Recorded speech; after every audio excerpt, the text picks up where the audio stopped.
Welcome to Journey Through the Gate, Paranormal Portal Podcast, as we delve into the many questions and wonders brought on by the supernatural experience. What's on the other side of the gate? Let's find out together.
Well, hello, gatekeepers. Ooh, I look sparkly tonight. If I'm too sparkly, I can fix it.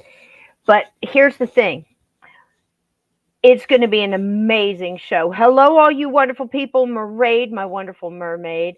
Vixen Doe, lovely talking to you today. And I totally agree with everything you said. Salvador, welcome in. Donnie Cho, didn't he do a great job last night? And all the way through the Lincoln episodes and adding Caesar and his amazing research. And he's got the golden shovel. We love Donnie Cho. Thank you so much for being here. And who else do we have really, really quick? I think I saw Lindsay. Oh, Chris Jarvis. Hello, love. Welcome in. Welcome in. Courtney, great to see you. Great to see you. Linda, hi, darling. How you doing? And Strange Accounts Podcast. Welcome, welcome, welcome. Tom, welcome in. And if I missed anybody, Ann Palmer, hello, love. There's Lindsay. We will catch you around on this end of it because I'm telling you what, we're going to have a great show tonight. Now, I have two quick announcements. I am going to be first to jump in there and say Halloween season has officially started as of tonight. That's right. We said it here, so it's official. And we are going to have some great shows coming up. I'm working on a couple of extra things for you guys. And we're going to try to pack this whole thing in. We might even add some nights. Steve and I have got some great ideas. And speaking of which, guess what, guys? I've got proof of life right here. Let's bring that old rattlesnake in here. Hey, Steve. Hey, where's my maypole? Yep. You know what? I was just looking at that commercial yesterday. Hold on. Hi, everybody. Hello, hello, hello. Froze Moments. Welcome in. If you see anybody you want to holler to, go ahead there, Steve. I see Vixen Doe, Salvador Soto, Maraid the Mermaid, Donnie Cho. Donnie, you're doing a good job on that Lincoln stuff. Yeah, he did. Hey, Glenn. Glenn Dannison. Very well. All you wonderful people. Well, I'll tell you what. Did you? We have got a great show tonight. Now, Steve, I held off this next lovely lady for another show just so I could bring her on. Yeah, I was running late. Piggly Wiggly had bologna on sale, so I had to run out. He had to run out. Hey, Aunt Edna, welcome in, darling. So I really wanted him to meet Lynn. Now, Lynn is a fantastic author and so many other things. She's an absolute light worker, just like so many people in here, and Steve and myself. And she taught me a new term called light grounders, and I thought that was really neat. It does give a whole new aspect on it. But let's bring the beautiful Miss Lynn Monet in here to tell you all about it. Welcome in, darling. Hi, everybody. I'm glad to be back. There she Isn't is. it great? Nice to meet Steve. Officially, I have watched some of your things, Steve, and I want to tell you the Lincoln thing. Last night I was watching that, and you and Don did an amazing job on that. I was just glued. I couldn't help myself, and the 3 hours just flew by, and I'm like, wow, it's been 3 hours. It didn't seem like that long. It was just that captivating and just drew me in. Yeah, How it was nice great. of you.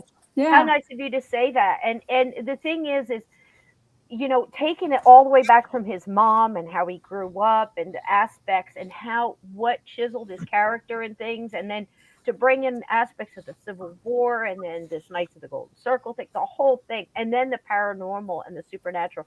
Did you have any idea from No. when he was a child? And doesn't that make you just feel? To me, it just kind of, I don't know, galvanized, like what we're doing now. Like if they could work their way through all that darkness and bring it to the light, that's kind of what we're trying to do now. I think in a lot of ways, we're all trying to keep our lights on, right, Steve? That's right. It makes you wonder too if he has come back in as someone else. I think so. And who he was before he was Lincoln. He had to be some magnificent, very, very highly enlightened spirit and soul. I think that happens, Lynn. I mean, we've seen it time and time again where people and souls will come back through, and volunteer to come back through. We're definitely going to talk about all that tonight, but I don't want to go any further without telling this wonderful chat a little bit more about you. I feel like I didn't do you justice last time talking about your books. So if you give me just a second, I'm going to play this little video, guys. It's like only a minute, but it does have all Lynn's books in it. And then we're going to have her tell us a little bit about her and her background and everything else, and then we're going to dig right in. Does that sound good? Sounds good to me. Thank you. So, you're welcome. So here we go. Well, there you go. Thank you. You're so welcome. Thank you for it makes me cry. I know, it's the music. It's the music. And why not start off in the beautiful. light? We're going to go in and out tonight. Tell us a little bit about you, how you got started in this and the books that you've written. I was actually born and raised in a haunted house. My siblings and I all had gifts, but of course I'm going to be 60 here pretty soon, and so I was born in 1963, and as I was growing up, those were things that you just didn't talk about.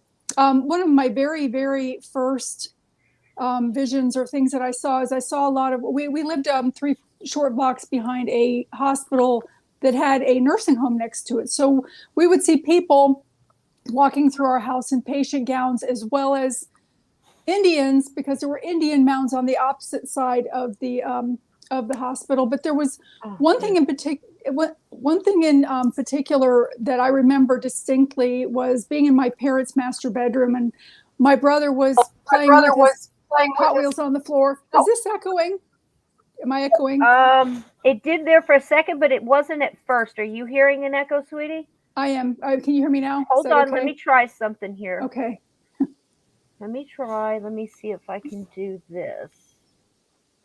General. I think it was this. Audio. Let's see. I got echo cancellation on, Steve.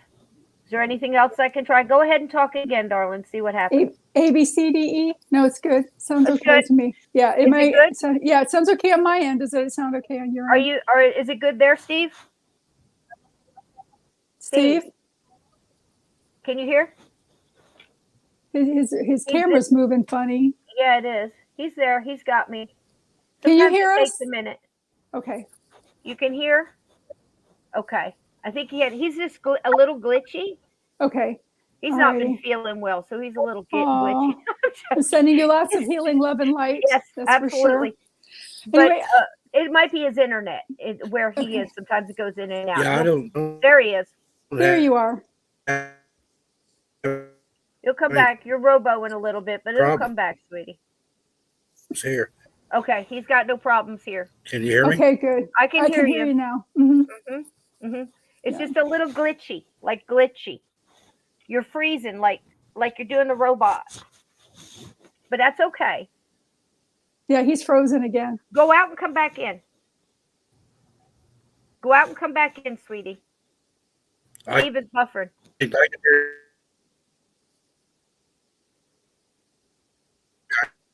Yep. But Yeah.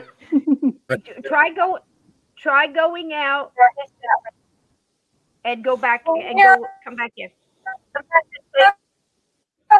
Yeah, I Can hear. Hang on. A little. You're glitchy and you're getting feedback. He'll go out and come back in. You can hear me okay, right, Lynn? Yes. Okay, good. Yep. He's in the desert. No telling what's got a hold of him. He's gone down to gopher hole or something. You're glitchy big time, and it's feeding back, Steve. There he goes. I can hear. I can hear you in and out though, but it's very robo. Try going out and then follow the link back in and see what happens. Okay? You want to try that? See, I think he's getting a massive delay too. Yeah. Go ahead and go out and come back in. All right, there he goes. All right, go ahead, Lynn. I'm so sorry. That happens live TV. Yes, and that's fine. And this is kind of going off course a little bit, but kind of giving you an idea. Right. So my brother and I, we were in the master bedroom. Of course, I was like 5 years old and in my mother's jewelry box, decorating myself with all of her things in her jewelry box. And my brother was on the floor playing with his Matchbox or whatever cars they had back then. I don't think Hot Wheels were out yet then. But he was sitting there playing, and of course I turned to show him how glamorous I had made myself with my mother's earrings and stuff on, and he seemed to be hyper-focused on the corner of the room. And so I turned to look to see the corner of the room, and there was like this misting. It was a portal. And in that portal, stepped in my brother's best friend, John. And then John's family steps in behind him. The mother, the father, and the brother stands behind, and they're just standing there smiling. And so my brother jumps up and he runs out. There's 2 exits to the master bedroom, one through the bathroom and one through the regular door into the hallway. I ran out one looking for my mother. My brother ran out the opposite one, and of course he found her first. And I can hear him saying to my mom, Mom, John's here with his family. She says, they are. I didn't hear him knock. And my mom's like straightening her clothes. And she's like, well, where are they? And he's like, well, they're in your bedroom. And she's like, in my bedroom? Well, who let them in my bedroom? You know? Right. So she's coming into the room, and I'm coming back in the other way again. And I hear my brother telling her that he was in the room standing there. And of course, there's nothing there. Well, I saw it and he saw it. So of course he got in trouble. He got in trouble for that. And so the next day, my brother goes to school, and it was the first day after spring break in school. So, and he was like in 2nd grade, and they were bus buddies, but little John was not on the bus.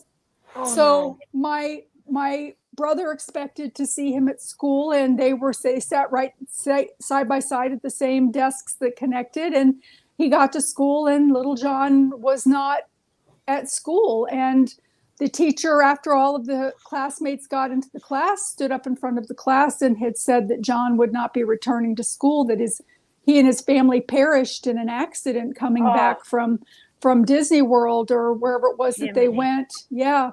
And so John came to say goodbye to my brother. So of course, John's mother and my mother were friends. They used to sew together and do crafts together. And so of course, when my brother got home, my mother had heard, about what had happened. And of course, she didn't say a word anymore, but she started to really realize that there were some gifts, that her children had. But of course, back then, I mean, if you mentioned your kid was hearing voices or seeing things, they'd send the white men with white coats to pick you up, and haul you away. And you'd have that label put on you that people would avoid. So things kind of started then. And as I got older, my brother and sister learned very, very quickly to keep their mouth shut about what they saw, because we all still continued to see things. And my mother, I was raised initially to that point Presbyterian, and then my mother took a short John off with the Jehovah's Witnesses for a little while, which is a book in itself.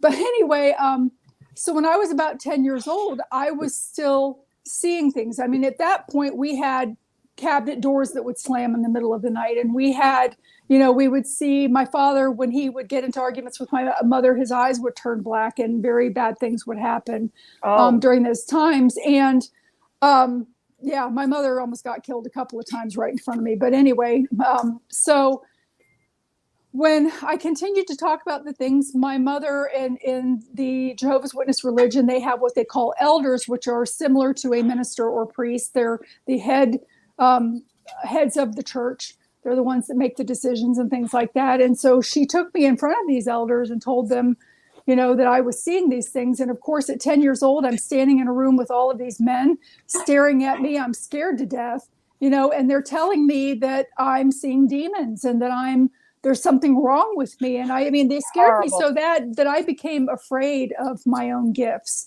So I ignored them for many, many, many, many years. I would still see things, but I'd be like, that's not real. That's a demon. I'd hightail it out of there because I'd be, afraid, even though I had these sensory feelings and these especially visions out of my peripheral vision. And when they're in front of me, they kind of look more like a waffling to the air, like gas fumes or vapors coming off of a street. Hot road. Mm-hmm. Yes, exactly. It's like that wavering thing. And as they get a little bit farther away from me, I can see what they're wearing and, what they look like. So it wasn't until I purchased this house. I was a mother of two. I mean, I still saw things.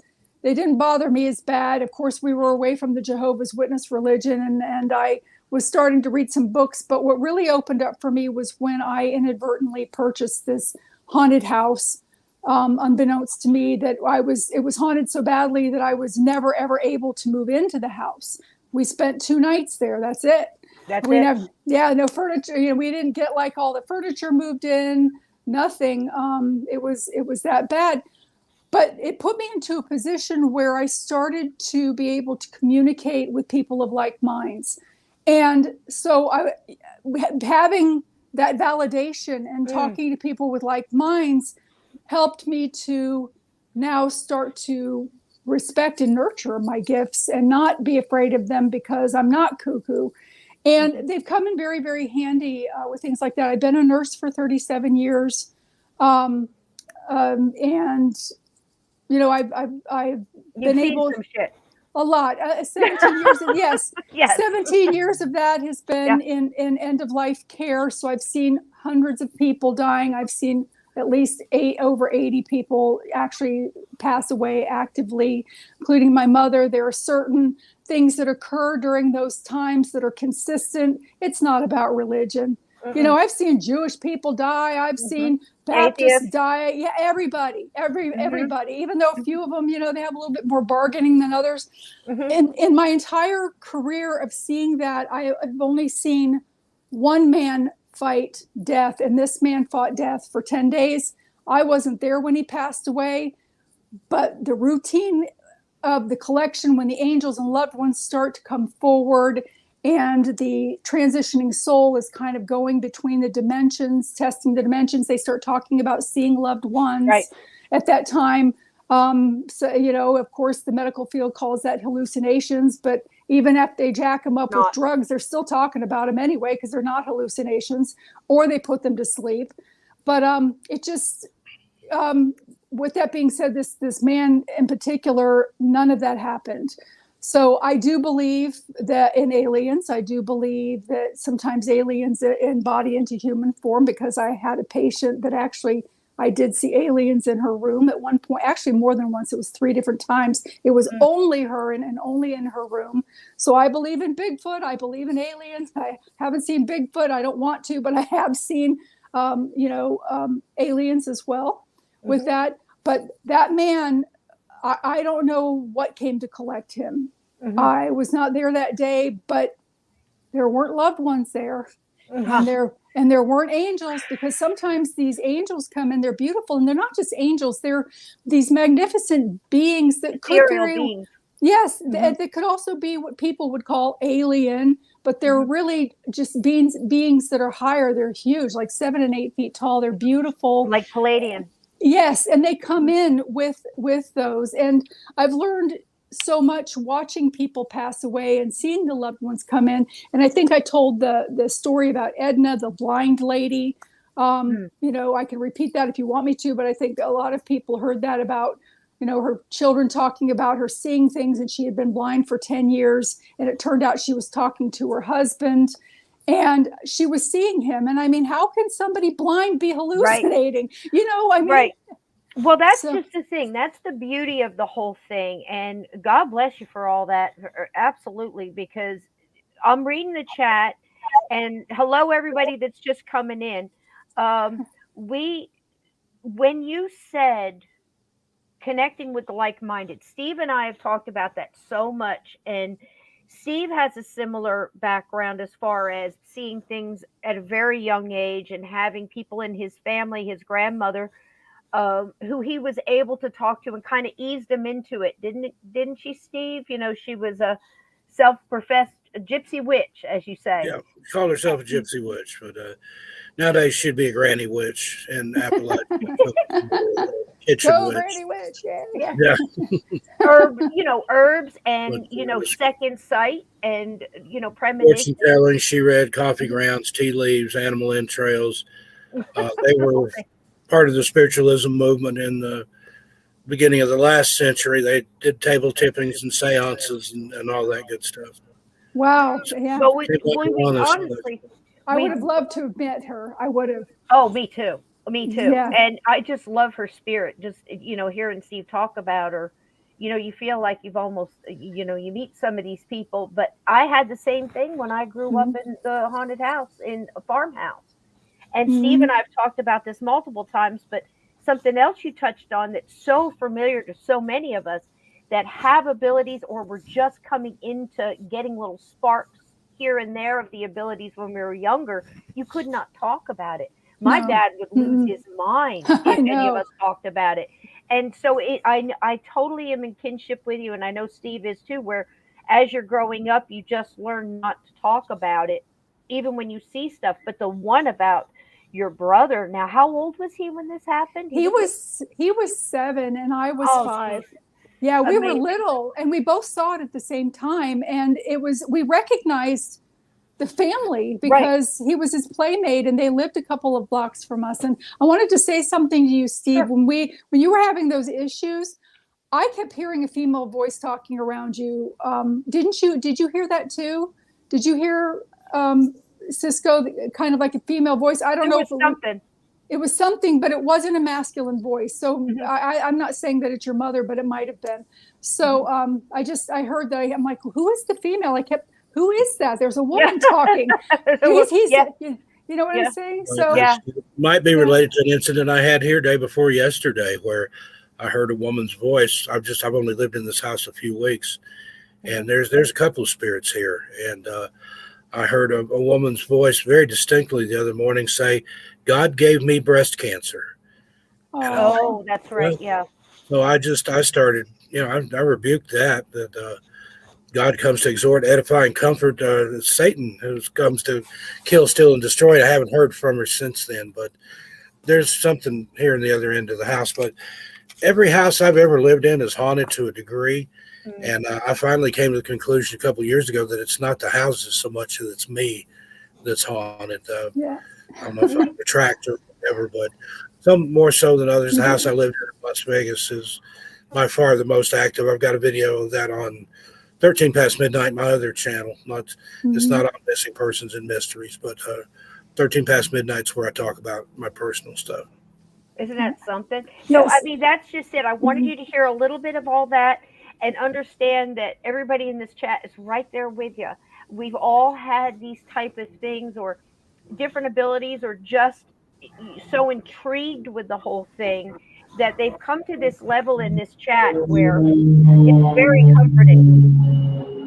That sounds like a jet. That's a plane. Yeah. Is that a plane? Okay. Either that or Boulder had a big lunch. Over here on top of the mesa. Yeah, right. Steve, I leave in the morning, he comes back in the afternoon about the same time every day. Don't know what he does, but he flies there and back. Well, you can set your watch time. like Cisco was saying too, Steve, I totally agree with you with what you were saying about that they're attracted to you. It's because we are light anchors and light bearers. And because our lights are so huge, and a lot of times when they've talked to people that are on the other side about how we appear to them, it's been stated that we appear to them as lights. And those of us that have taken the time or have the gifts, but we've also nurtured and advanced those gifts, our light becomes brighter. So a lot of times they think that we're angels, and when they're especially soulbound, especially earthbound souls that have not crossed over, and they're attracted to us for that reason, because we have these huge fields.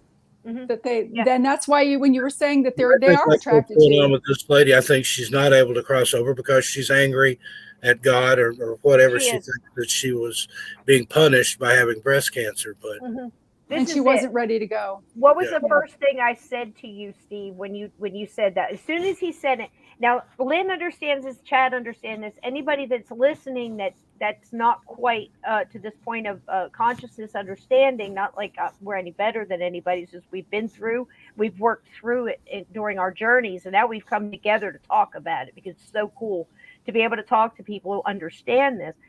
But when Steve wrote to me, that's all he had to do was write to me about this woman. As soon as I got the text, I accepted that energy he was giving me, and right away she's got her head down.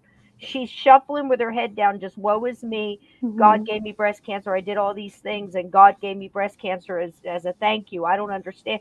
And she's angry, and she's mad, and she's confused, and she's stuck in that. And I told Steve, I said, keep walking around telling her to get her head, look up, look up to the light. And it's so amazing when you get to this point. I don't have any more abilities than anybody else. Everybody's got some intuition and everything. It's what you exercise that you get sharper at. It's the same as riding a bike.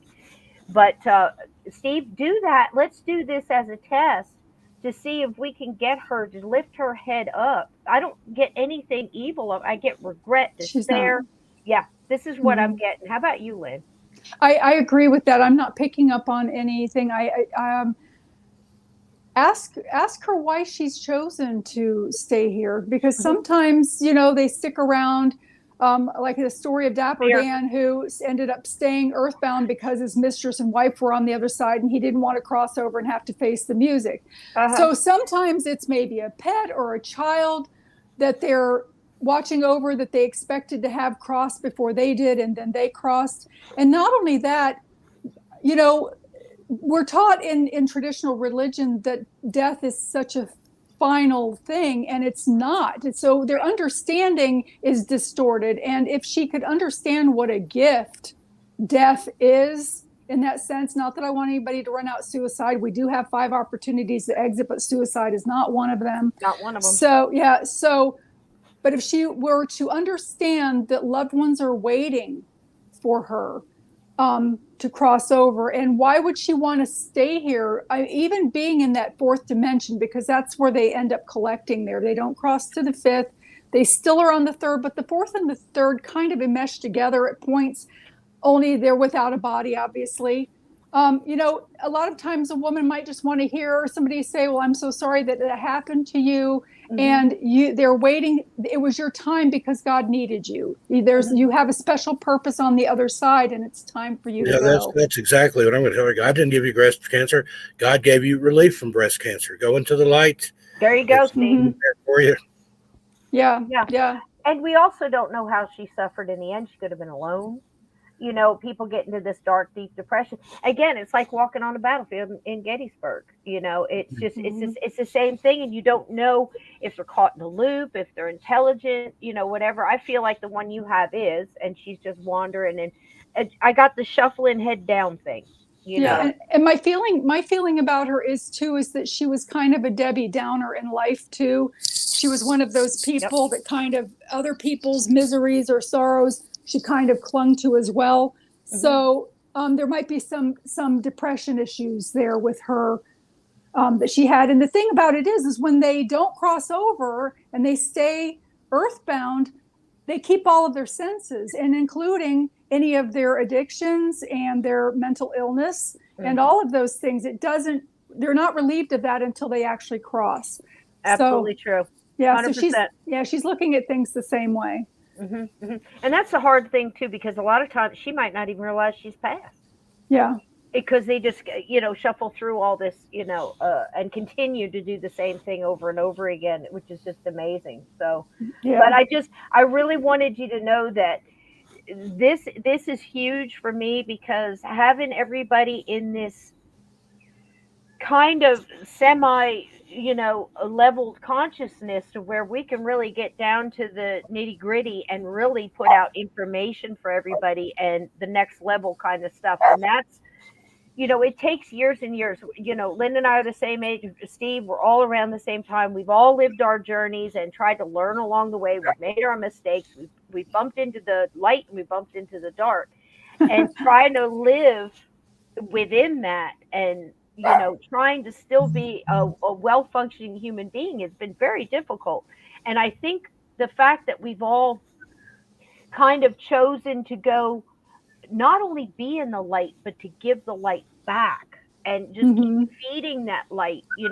I think so many people here in this chat, so many listeners of this channel, so many listeners of the Stocktonites and Steve's channels. He's got several missing persons and mysteries. I think too, it's not just people that are, looking for something interesting to listen to. I think everybody, a large amount of people there are hoping for these people to be found. And also, I think it's just like human beings and thinking about death. I think it's the same thing with that, because not only are you looking to see what could be happening when we die and afterwards, but how can I keep it from happening to me? How can I keep from being a ghost? How can I keep from getting caught up in the darkness? How can I use my abilities for good and not, other things? Not everybody here chooses love and bacon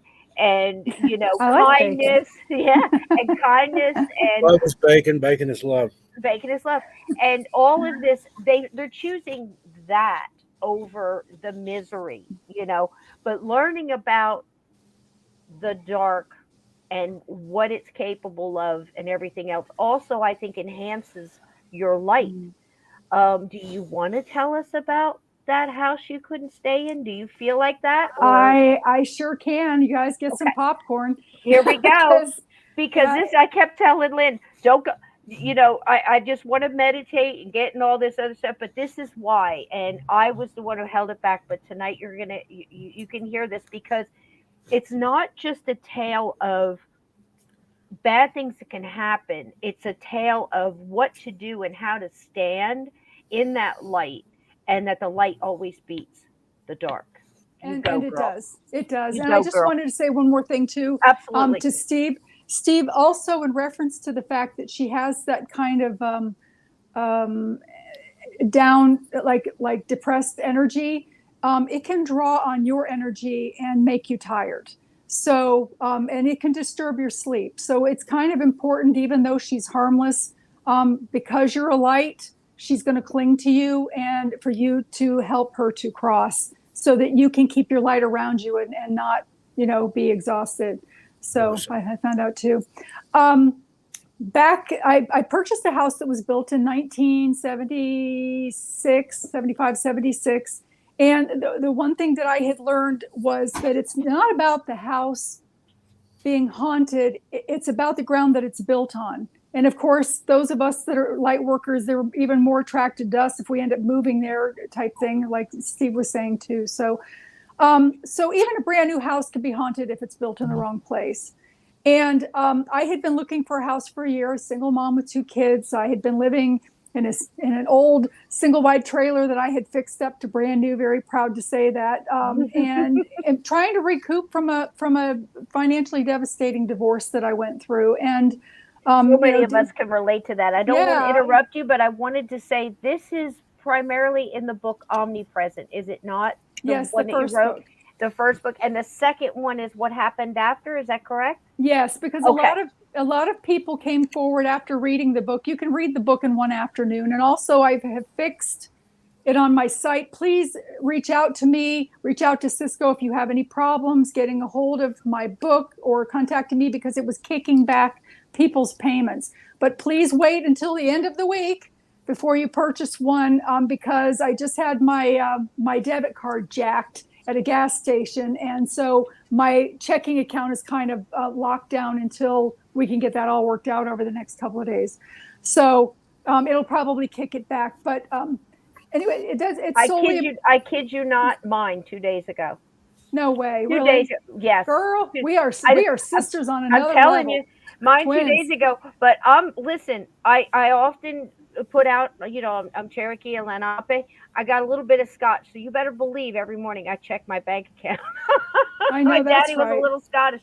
And, I check it and I'm like, I didn't buy that, and the bank caught it before I did. So hail, TD Bank's not the first time they've done it, but keep an eye. Don't click on any links. You don't know what they are. Don't answer emails. Don't even answer text messages is what they're using now. And they'll say, you've got a package. Come sign. Follow this link. Come sign for it. And you think, did I order? Don't click on. Just call the place you ordered it from or call your bank. Don't click on links. Okay, I'm sorry. I had to do that. No, you're fine. That was not a paid sponsor. No, and that's so true. In June, Sandy and I were traveling up in Washington State to filming stuff for the channel, and I had a book signing up there, and mine got jacked at a hotel. Oh. Pretty sure the lady in the hotel there, the night clerk, made a copy of it, because all these charges start showing up like 2, 3, 4 o'clock in the morning. And I did what the card company said to do. I turned my card off, but then I had subscriptions and things that were supposed to come through. They kept bouncing, and they closed my account, closed the whole thing. So I had that to deal with. But it's so easy to get tripped up with stuff like that. I mean, there's a convenience in it, but sometimes you pay the price for that convenience. That's true. Use your credit card or pay cash. Lynn, I'm checking on the net right now. Do you want us to go to the omnipresent.com or Lynn Monet? The LynnMonet.com. The Omnipresent is on Facebook, but sometimes there's some glitches with transferring over. So it's www.lynnmonet.com. Okay. And that's my website. You can buy the books. The third book is not out yet, but I'm thrilled to say, as Cisco and I were talking, she was kind of trying to figure out when it was going to be out, and I was hoping to have it out by Christmas. It looks like it will be. It's almost, So, I've been working hard to get that fixed as well. But and talking about checking bank accounts, I'm a single mom, so I check my bank account all the time. I'm like paycheck to paycheck. And that's another thing too. If you do choose to purchase my books, it's not about the money for me. I really, really want the information to get out there. However, if you purchase the books, I'm sure you want for me to benefit from it. And Amazon totally has stolen that book of Omnipresent. As of June last year, they sold 68,000, like 31 copies or something. And I literally got $522 for the whole year. So they are making, it's just opened in India and Australia. They're making lots of money off of that book, and I'm not seeing it. You go to this one here, one here and help Lynn out. And again, Halloween is coming, so you have to fill those Halloween stockings for all your little gremlins and all your little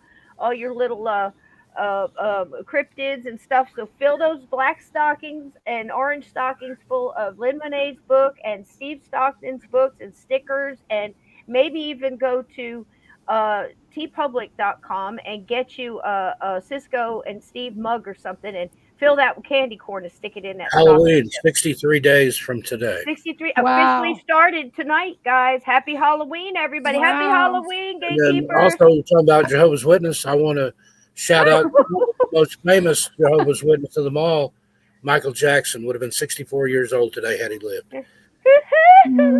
We don't have to worry about talking about him. Come on, Steve. Come on. We have this thing where a lot of times we talk about a celebrity, and then by the time we do the next show, that celebrity will have passed away. It's almost scary.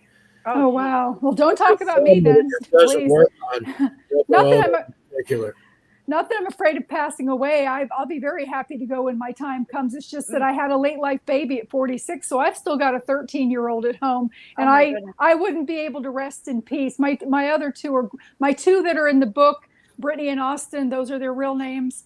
They're grown, but my youngest one, who designed the cover of my third book, Colors of Heaven, Beginnings Never End, I wouldn't be able to rest in peace until I finished my job with her. So, after that, I'm good to go.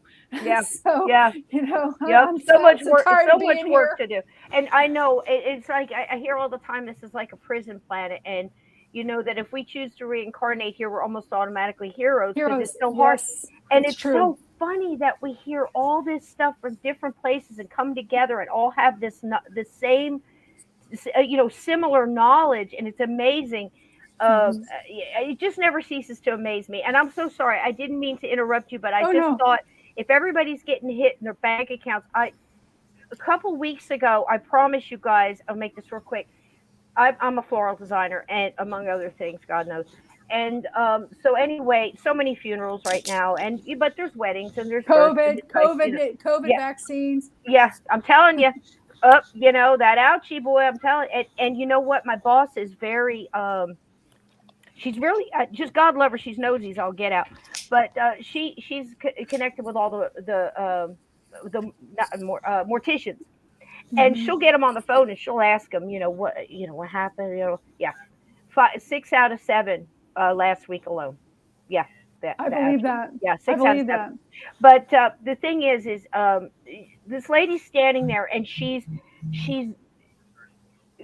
creating and designing and buying flowers for her mother's memorial. And she's being so strong about the whole thing. And we're just loving her through it and trying to help her and getting it done. And while she's there, she gets a text from her bank. And what it says, the text from her bank says, and it's the 800 number for her bank as well, because she checked right there in front of us. And it said, did you make this purchase in Los Angeles? $400 and whatever dollars. And right away, hit yes or no. She hits no. And I'm like, God, don't hit that. And I said, don't call. Well, it hits no, and it goes to the number, and it starts dialing the number. It comes up her bank name, and she starts talking to the person. And as she's talking to the person, they suck $7,000+ out of her Zelle account, whatever that Cash App is. That's how they got to her. And I'm telling her, don't stop, hang up the phone, she's not listening to me. $7,000. They got about 10 grand before they were all done. And she was sitting in the bank and they're watching it just empty out. And there was nothing that they couldn't stop it. It's incredible. So please don't hit anything. Go to your bank. Don't just call the number. Go to the bank, call an, whatever. Talk to somebody at the place, because I've got like a platinum account. I have a personal banker client thing. Mm-hmm. If I don't answer any emails, any phone calls, any text messages, please don't call him directly. I've got his cell number, and I'll call him up and say, "Hey, what's going on?" And he's like, "Don't click that. Don't respond to that. Don't trust it, please." And I mean, you talk about demons. These people, they don't care, and they will. This is what they do, and they keep finding different ways to do it. So knowledge is power. Just be very careful and very. Try to stop using your card. Get those throwaway cards to buy stuff online or something, because mine, I got it from, what do you call it when you park, a parking meter. They want it, and I went ahead and I felt, everything told me not to do it. I did it anyway. Listen to your intuition too. So I didn't mean to break in on you. I want to hear about the house, because she went through absolute hell in this house. And this happens, guys. You know what I'm saying? It really does. But I had to say that because, there's human demonic beings here too. And, to take that money from her while she was standing there for her mother's funeral and scraping pennies to do it, my boss wound up giving her all the flowers for free. That's who I work for, and that's why I'm still there, because. Hey, Brand Dunaway, I see you in the chat there. Thanks for coming. Brand, welcome, and Micah too. So you go ahead and AJK. I love you all. Go ahead, darling. Yeah, and fair warning, I can't see the chat, so I hope that nobody feels ignored. I kind of go through it after. So I'll show you how to do that in the next one. You're going to get to be an old pro at this. No, that's fine. What I wanted to add to what you also said, Cisco, and Steve also, is that recently I had something that popped up on mine that said that my password for something had been compromised and that I needed to go in right away and change it. And it even came in an email that looked all official. So I called, like you said, Steve, I called and I said, they're asking for my social security number and da da da da da. And I'm like, so I completely, dodged out of that. I mean, it came up as Wells Fargo Bank. So I clicked on it. It says your statement's ready. And sure enough, it was this thing instead. But you're so right about that you make the calls. Just be careful. Don't fall for anything because they'll get you. When it comes to your money. That's right. Absolutely. So, but anyway, and again, please interject. I love hearing what you have to say. And like you said, it's very casual and like home here for everybody. I'm so grateful to be here. My phone, when I started this, was not as charged as full as I would like it to. So if at some point it dies, I'm not, cutting off from people, and it would probably be a period of time before I could come back. So I just want to say that ahead of time. But do you need to plug it in, or do you have something you plug it in while it charges, or no? My earplugs are plugged into the port that I use to charge it. Oh, okay. So that's why I can't charge it. Sandy, Sandy. Hi, Sandy Love. Hi, baby. It's nice to meet you, Sandy. This is Lynn. Lynn's Sandy. Sandy's had a lot more experiences here than I have. She's encountered a little boy that lives here. There's a little dark-haired, blue-eyed boy that inhabits the back end of the house. Yeah, he likes to freak me out. Well, yeah, please help them cross. I was talking to Steve about that and about the energy that they carry. Sometimes they don't mean to, but in order for them to be more visual and to do more physical acts, they do kind of draw on our energy. They hang around our fuse boxes. They like hallways, stairwells. You guys already know the story, but it's important that he does cross over. And sometimes too, when they're there, they'll show up at first, but sometimes there's something a little bit darker that kind of holds them there sometimes, especially the children. I found that way. So yeah, you definitely want them to cross. Also try to find the portal that they've come in through. And you need to kind of seal that up. Years that I've been here, just kind of hanging out. I think the only time he's ever really freaked me out was I was laying in bed. It was like the first night I ever spent here with my boyfriend at the time, my husband now. We were kind of just laying on the bed, like side by side with our hands touching. And the little boy just kind of leaned over and was like right here, just right in my face. And I could not move. I was like, oh, is the house haunted? Like, what the hell is going on here? And Robbie's like, yeah, I felt something kind of weird around here when I moved in too. And I was like, well, thanks for telling me. It was a little. Yeah, I've been there, believe me. Other than that, it's just kind of like rounding corners, usually down the hallway into the bedroom, and there he is. So maybe sometime between now and Halloween, we can all gather our energy together and see if we can just get them crossed. I mean, Steve and I have done that with many mediums from around different states and crossed a complete stranger, didn't we, Steve? Oh, cool breeze. And I mean, I've never seen anything like that, but it was just like mine. That was a new one for me, that somebody contacted me in a dream like that, and turned out it was a real person that was afraid to go into the light because he was a biker and had been into some shady things in life and wasn't sure what awaited him on the other side. But the biggest fear was what his mother was going to say. And he didn't know at that time that she had already crossed over and was waiting for him. Oh, I think she came and took him by the arm, didn't she, Cisco? I keep muting myself so I'm not banging this tin cup of ice around so much. But yeah, it was amazing. And, you know, the whole story, it's in the book, really detailed as best as we could. But the basic thing was Steve came to me, calls me in the, I don't know what time of the night it was. He goes, I think I know where her body is. And I'm like, okay, Steve, let's start at the beginning. You want to help me find the body? Yeah. So I kept having this dream, and it got progressively worse and worse. And finally I saw a motorcycle that had gone off the side of a bank and was covered in like shale dirt, and just the handlebars and part of the gas tank was all that I could see there. And I thought, okay, we're looking for a body at this point. Mm-hmm. And then in the dream, I found the body. It was under a cedar tree in an advanced state of decomposition. And then it started talking to me. And it was a guy that had died in a motorcycle crash and was stuck there where he was. But Oh, Tell her why he was stuck, Steve, why we figured out he was stuck.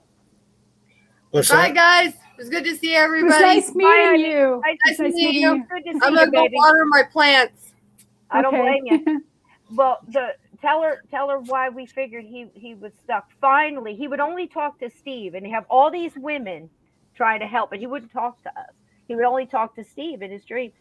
And you figured out that he would not cross because he was afraid to see his mother after all the things he had done. So Yeah. finally, That happens. yeah. And Yeah, it finally, does. toward the end, I just told my friend, I said, "Look, honey, we're gonna just go get his mother, and tell her to come through and That's get right. him, and We we'll were open it looking up." at Google Maps. I could see the background. There was some kind of smokestack made out of bricks, and I could see a river, and I could see this. We're looking at Google Maps trying to find this place. Cisco calls one of her friends, and the first thing out of her mouth without Yep. having any background on it was, "Stop looking for the place. Stop looking for the motorcycle." Yep. That's just a part of Yep. what he's projecting into my head, into my dreams. Mhm. And then once we Incredible. quit trying to find a physical location and a physical body, then that was when things started falling into place. But and we even Incredible. nailed down the motorcycle. It was a certain rare type of Kawasaki that was only so many made and for part of Yep. 1 year. And So true. It was crazy. Wow. It it's in just the goes book, to a very show. detailed Yep. chapter in Cisco and I's book. Yep. Wow. And it just goes to show that no matter how much you think you understand this subject, the paranormal universe throws you another whammy when you don't It know does. anything. Yeah, it's like It's true. an amazing thing. But we all came together with the right intent and love and care for a perfect stranger. And the whole crescendo of the whole thing was we had decided, since we were in so many different time zones and states, that we kept working on it. And I told Steve, as you go to sleep, right before you go to sleep, talk to your spirit guides and everything, try to connect with him and tell him, to turn around. It's okay. And he did all of his thing. Well, that night he has a dream. We're over here doing our stuff and going to get his mama. And Mhm. Steve has a dream. He goes, I don't know. Next day I call him and I said, Steve, did you dream anything or have you heard anything last night or since we last talked? And he says, Cisco, I don't know, but I think he crossed over. And I said, well, why Good. do you feel that way? And he said, well, the last I saw of him, he was walking down the road with some old lady in a blue dress with flowers on it and everything else. I said, that was his mama. Oh.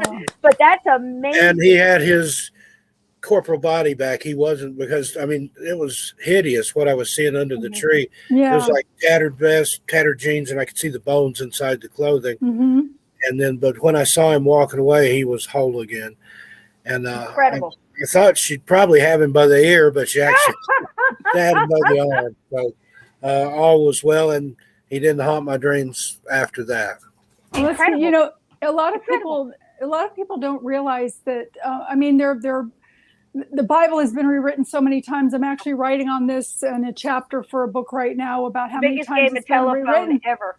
Yeah, and so and so many books have been omitted from it, but a lot of times it's used for manipulation, and a lot of it is very political in the sense that in business, like Control. because they want to keep the money coming into the church. So, but it just a lot of because the generations have all been raised in that fire and brimstone kind of stuff. They are afraid of behaviors that they've done, but what they don't realize is that they're not judged when they go on the other side. When they do their life review, they will have a loved one and a beautiful being with them, or just the beautiful being as they reflect through their whole life. They judge themselves. No. And Yes. really, if you think about it, It's harsher. it is harsher because you have to own it when you're judging yourself. When someone else watches it with you and says, "Oh, you were naughty," you hear them, but it's not. You don't get into that soul wrenching feeling, and you still have your senses, so you're feeling it, you're feeling the emotions that you cause, you're feeling the emotions that you felt, then you're getting to see the rippling effect of what had happened to the person after your behavior.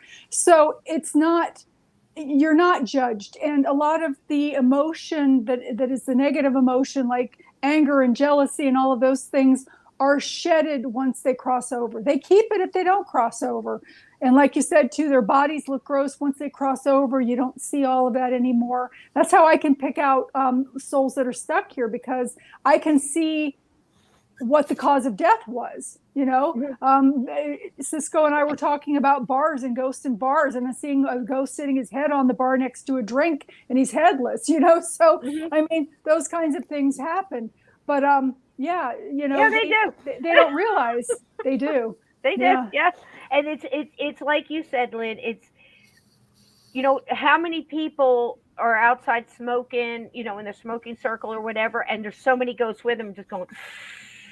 Trying to get away, or jumpers like we've talked about that can Yes. jump in weaker beings, or I call them cracks in your windshield. You can call it whatever you want, Yes. but if you've got those cracks in your windshield, like despair or regret or name all recent the lower- surgery. Yeah. Even just infirmed, like sick. I told a friend, you are too sick to go into that house. Don't do it. Yeah. Especially don't do it without protection. And no matter how many times I say it, people get caught up in what they're doing and think, okay, it's no big deal. It's no big deal. I'm just here now and I'm going to do this. And then later on, there's issues. You've got to kind of handle it before the fact, Yes. And I'm of the mind where before you buy a house, you should have a couple of medium friends, a couple of psychic friends, walk through and see what's going on first, because why wouldn't you? You've got like inspectors running through, you've got all this other inspecting your plumbing, for the love of God, inspect the house and see what's going on, because I don't know how in the world you bought this house with everything going on. Did you not have any kind of feeling before? I did. Was you caught up? What was going on? Well, as a matter of fact, in the very last chapter of the book is a self-help section that actually tells a person how to identify whether they have spirits or not, and what type they are. So Cool. Before you sign on the dotted line, you can take it through, and it's a very simple thing with just a camera and going through, not having anybody walk through first, so you don't have any of those dust bubbles, which sometimes some of those bubbles aren't all dust, but it'll tell you where to take pictures of it and to look for them. But the thing was I had been so brainwashed from my religion that I was still running from my gifts at that point. I see. Got it. Yep. So, and not only that, I was kind of just starting to get into, learning about universal law. And of course, everything's kind of, there's always more to everything, but that explains it completely to me. Right. I was just wondering what frame of mind at the time you were in. It's just like, guys, for reference, when Rob Guttrow told us that he went into Ford's Theater and he has to go through this thing where he shuts everything down because that theater was so haunted and ghosts are sitting in seats around him and they all want to talk to him at once, and he just blocks it. Yeah. And that's why when he ran into John Wilkes Booth, it was like he was unexpected. It just hit him, and it can happen. And it depends on your frame of mind. This is a perfect explanation. I knew it had to be something. And it was, and not only that, I was a single mother and I'd been looking for a year for this house, and on a single person income, I couldn't afford that. I mean, either the house needed major renovations, or it was next to a stinky paper mill, or there was a junkyard at the end of the road.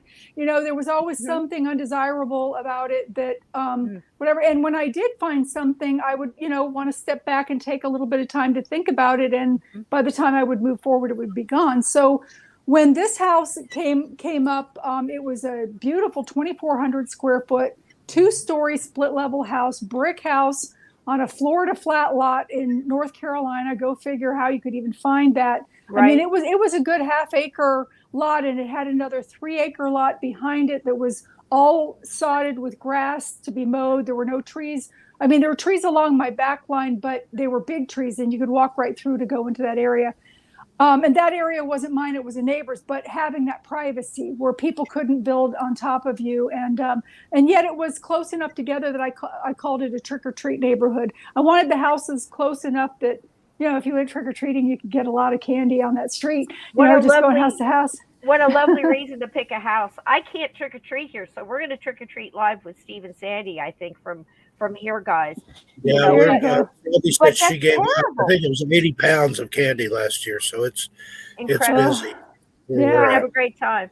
But a trick-or-treat, buying a house, I love, if I didn't love you already, Lynn, I would love you more for that statement. I call it a trick-or-treat neighborhood where the houses, they're not close enough that you can reach your arm out and touch them, but they're still close enough together that you can go quickly from house to house and get candy.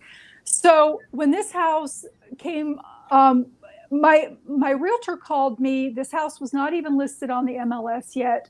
Her colleague had just come back from taking pictures of the house and told her about it. So she immediately called me and she said, look, my colleague just came back. This is going to be listed on the MLS by this afternoon.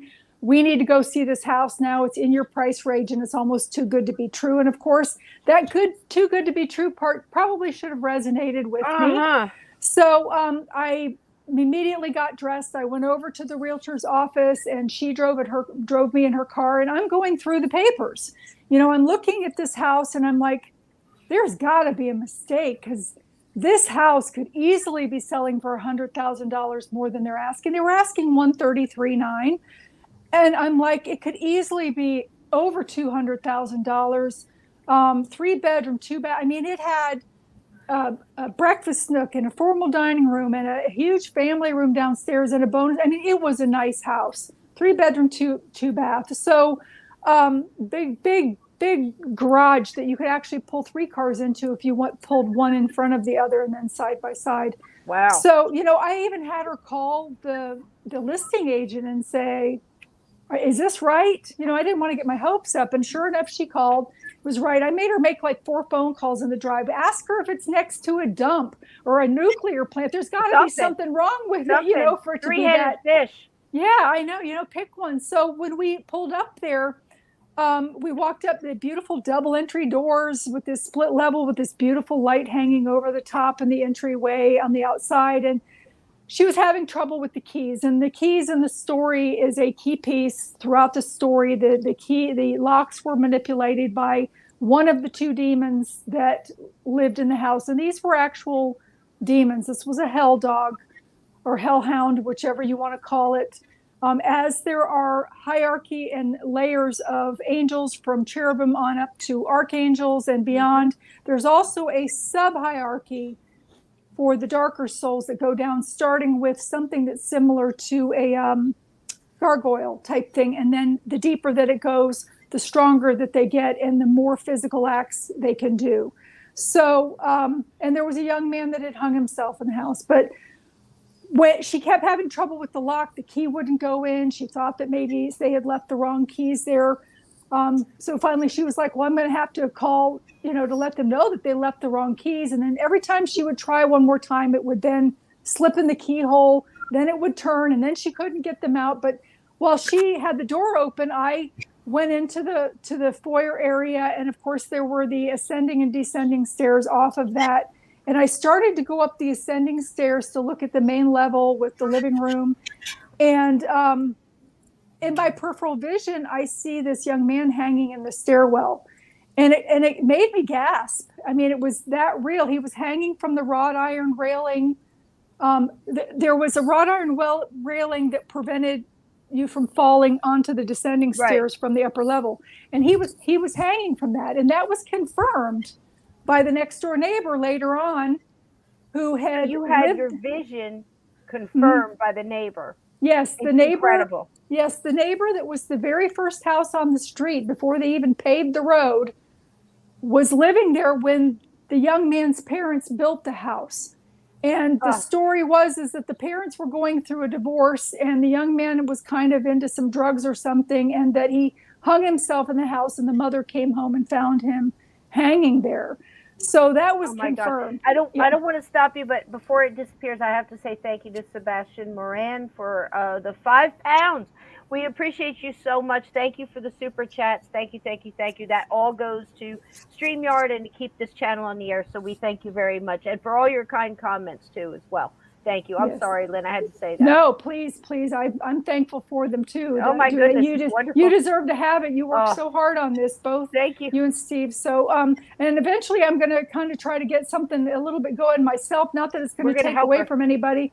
So, but after seeing this in my peripheral vision, you know, I'm thinking to myself, oh, yeah, again, I go back to you're seeing things, you know, it's your imagination. Right. It's not real kind of thing. So I continued up the stairs, and I'm standing at the top of the stairs, and I am looking in, and of course I'm imagining where I'd put my furniture. I'm doing the female thing, you know, I'm placing the Christmas tree between the two windows. And I'm really, I'm like, God, you know, this would be such a reward for me with all the things that the kids and I have been through, to be able to provide such a grand home for my children. So, in that moment, I felt this very, very negative, heavy energy coming at me. I mean, it felt like a bull ready to gorge me. I mean, and it stopped like within inches of my face. Oh, and I could feel it. But again, it was snap set. You know, it was like a snap second. It was, and then all of a sudden, I feel this thing like a spider web going across my face. Well, I'm thinking it's my hair, so I'm brushing my hair off my face, and then I start thinking, well, what if it's a brown recluse? Oh, Sister's got a story about that. No, rebuke the brown recluse. Yes. So I'm thinking that it's a spider or something, and that I walked into a spider web because it felt like that. So I'm brushing off my shoulders, and I'm looking to see where it is, and there's nothing there. And having that thing come at me, I mean, it came at me to the point that I had to step backwards on the stairs and grab the railing behind me so that I would not fall backwards down the stairs. And that really spooked me. So I went down the stairs, and I stood with the realtor and waited for her to get the key out of the door. And finally she did. So we went all through the house. And of course I'm like, you know, what's the matter with me? There's nothing there. It's my imagination. And again, I really wanted that house. We were living in an old single wide 3-bedroom trailer with closets the size of single wide refrigerators, and 8 by 9 foot bedrooms that my kids were sleeping in a neighborhood. Trying to be a good mom. Yeah. Oh, great. And a lot of times, let me just say this, when you're that elated as a mom and you're going through the things you're going through, that can also dispel a lot of that, to where you're just brushing it off because your adrenaline is pumping, you know, and you're just going. Yeah. I mean, I figure how proud I would be as a mother to be able to provide such a nice home. So I asked the realtor, I said, you know, I want to bring my kids back this afternoon. I want to make an offer on the house because I had learned that lesson. Don't wait, you know, and this was just really too good to be true. So we came back that afternoon. I brought my kids, and of course we're pulling up, and they're excited. Mom, when are we going to get there? And they running around the yard, and they go, finally the door gets open. We go into the house, and they're running down the hallway, claiming their bedrooms. And there was a smaller bedroom on the second floor, as well as the 2 other bedrooms that were larger. So they wanted to go downstairs and see if there was a bigger bedroom downstairs. And there was this bonus room downstairs. There was like a 14 by 15 room. There was just a bonus room. And then there was this giant family room with a fully stone wall fireplace in there. Oh, and they asked if they could go downstairs. And I said, yes. But within like 5 minutes, my daughter was back up. She was about 13 at the time. And her eyes were like a deer in headlights. And she said, Mom, I don't want to live here. Oh my gosh. And I'm like, what? You know, I was a little embarrassed because here I'm standing with the realtor lady who's been dragging me around for a year trying to find me a house. And here's this magnificent home. And of course, the realtor lady isn't using any sensory. She's not noticing anything. So I asked my daughter, I said, well, what did you say? And she repeated it again. She said, there is something weird about this house, and I do not want to live here. And of course I should have listened. How old was she was about 13. She had just turned, Yep. So and my son was 7 and she was 13. And so I, I was embarrassed, and I said to her, I said, well, this isn't really a decision for you to make. And I started thinking, she's realizing being a 13-year-old. Yeah. We're moving That's what away you would from do. her friends, and she's realizing that she's going to have to go to a different school and all of those things. And so I went ahead and I made my bid. And when the realtor called in, someone else had already made a bid that day. So I just said to myself, okay, I leave it in God's hands.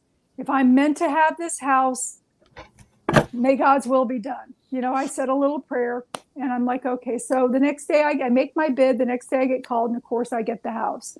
So I'm doing Macarena. I'm like so excited, and I'm thinking this is my gift from God after all that we have been through, this financial struggle and the no dads in the no dad in the picture kind of thing, all of this time, and that this is my reward.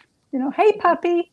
That's Mulder. That is Mr. Mulder, of Mulder's Mysteries. Hi, Mulder. They're all got a really nice compliment here. I didn't want to stop you. You were on a roll, but Linda said it was a really good book, and that she loved how each page is blessed. Yes, it is. How about that? It had to be. Thank you so much, Linda, and I'm glad that you liked it. I'm so glad. Yes, me too. Thank you so much for your purchase as well, and through my website. Thank you. Yes, wonderful. I did have every page blessed. I also opened the book with the Lord's Prayer, and I say you can use any prayer you want, but they're protection prayers, and I close it with that. And because when I first wrote the book, I passed out the book to about 4 of my friends to ask them to kind of read it and say, is there anything about this book that you think people would be interested in? I really wanted to get the information out there to people that needed it. So they were reading it, and one at a time, I get a call. My lights are flickering in the room. My kids' another one calls. My kids' toys are turning themselves on and off in the other room, and nobody's there.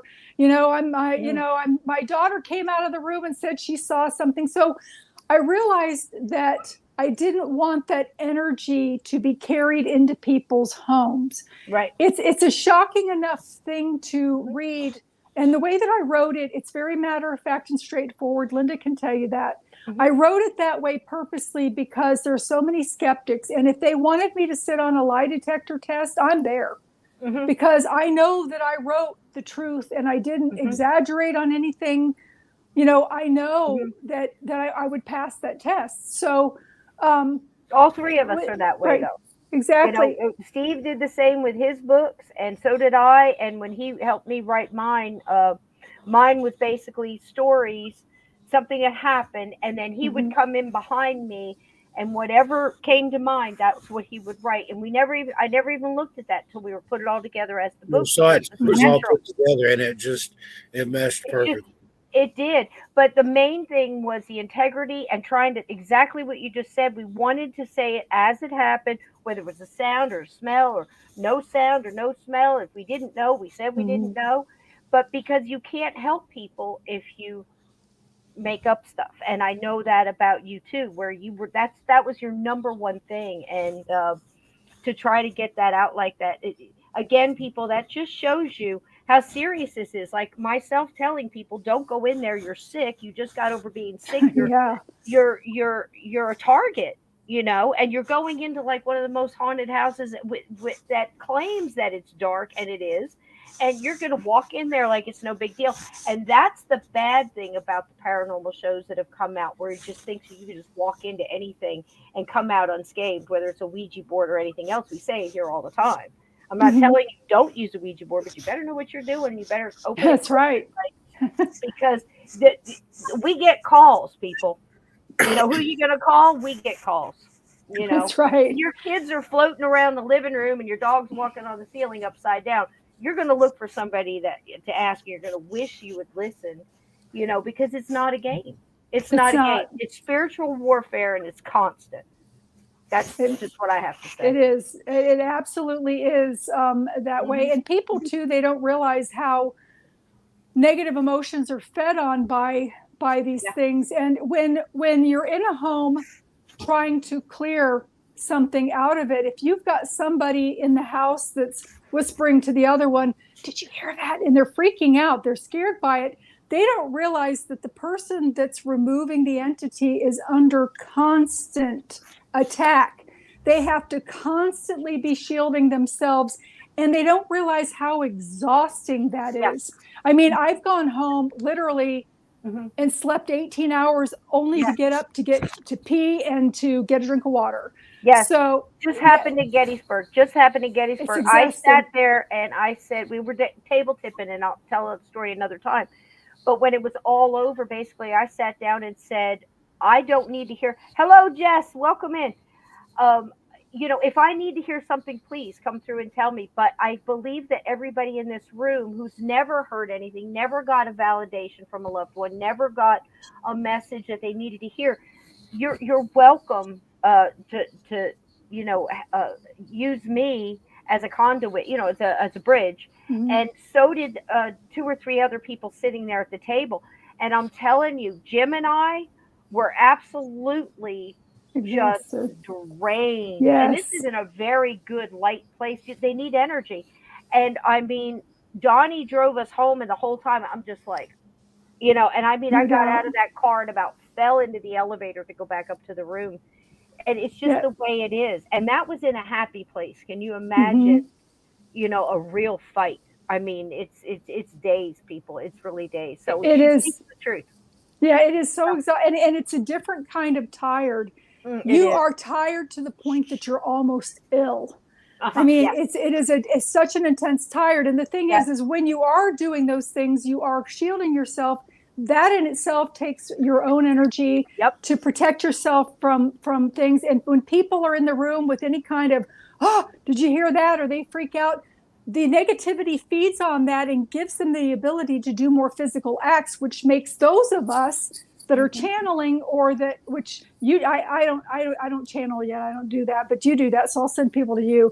But I see things, and it makes it even harder for us because we even have to shield ourselves more to constantly fight that attack, because of course they're attacking us. They don't want us to be there when you're clearing a house, and when you're channeling. You're right. They have to. They need your energy in order to come through that clear. That is why, sometimes, it's very, very important for people, if you're around something that's frightening you, to stay neutral about it. Start humming, I don't know, Amazing Grace. I think Jeremiah was a bullfrog. There you go. They hate that. Yeah. And not only something funny. My son had come back from Indiana, and he was going to roommate with a friend of his that had just bought a house. And this place, I don't know, they must have had a church that burned down underneath with people in it, because thing was so packed. But it had all kinds. It had archons in there. I mean, things with weird lizard-looking things with wings that were evil, and all kinds of stuff just hiding. And so it was at one point that I said to him, I said, okay, watch this. Of course I had protection on. I had some beads that I use for protection and different things like that.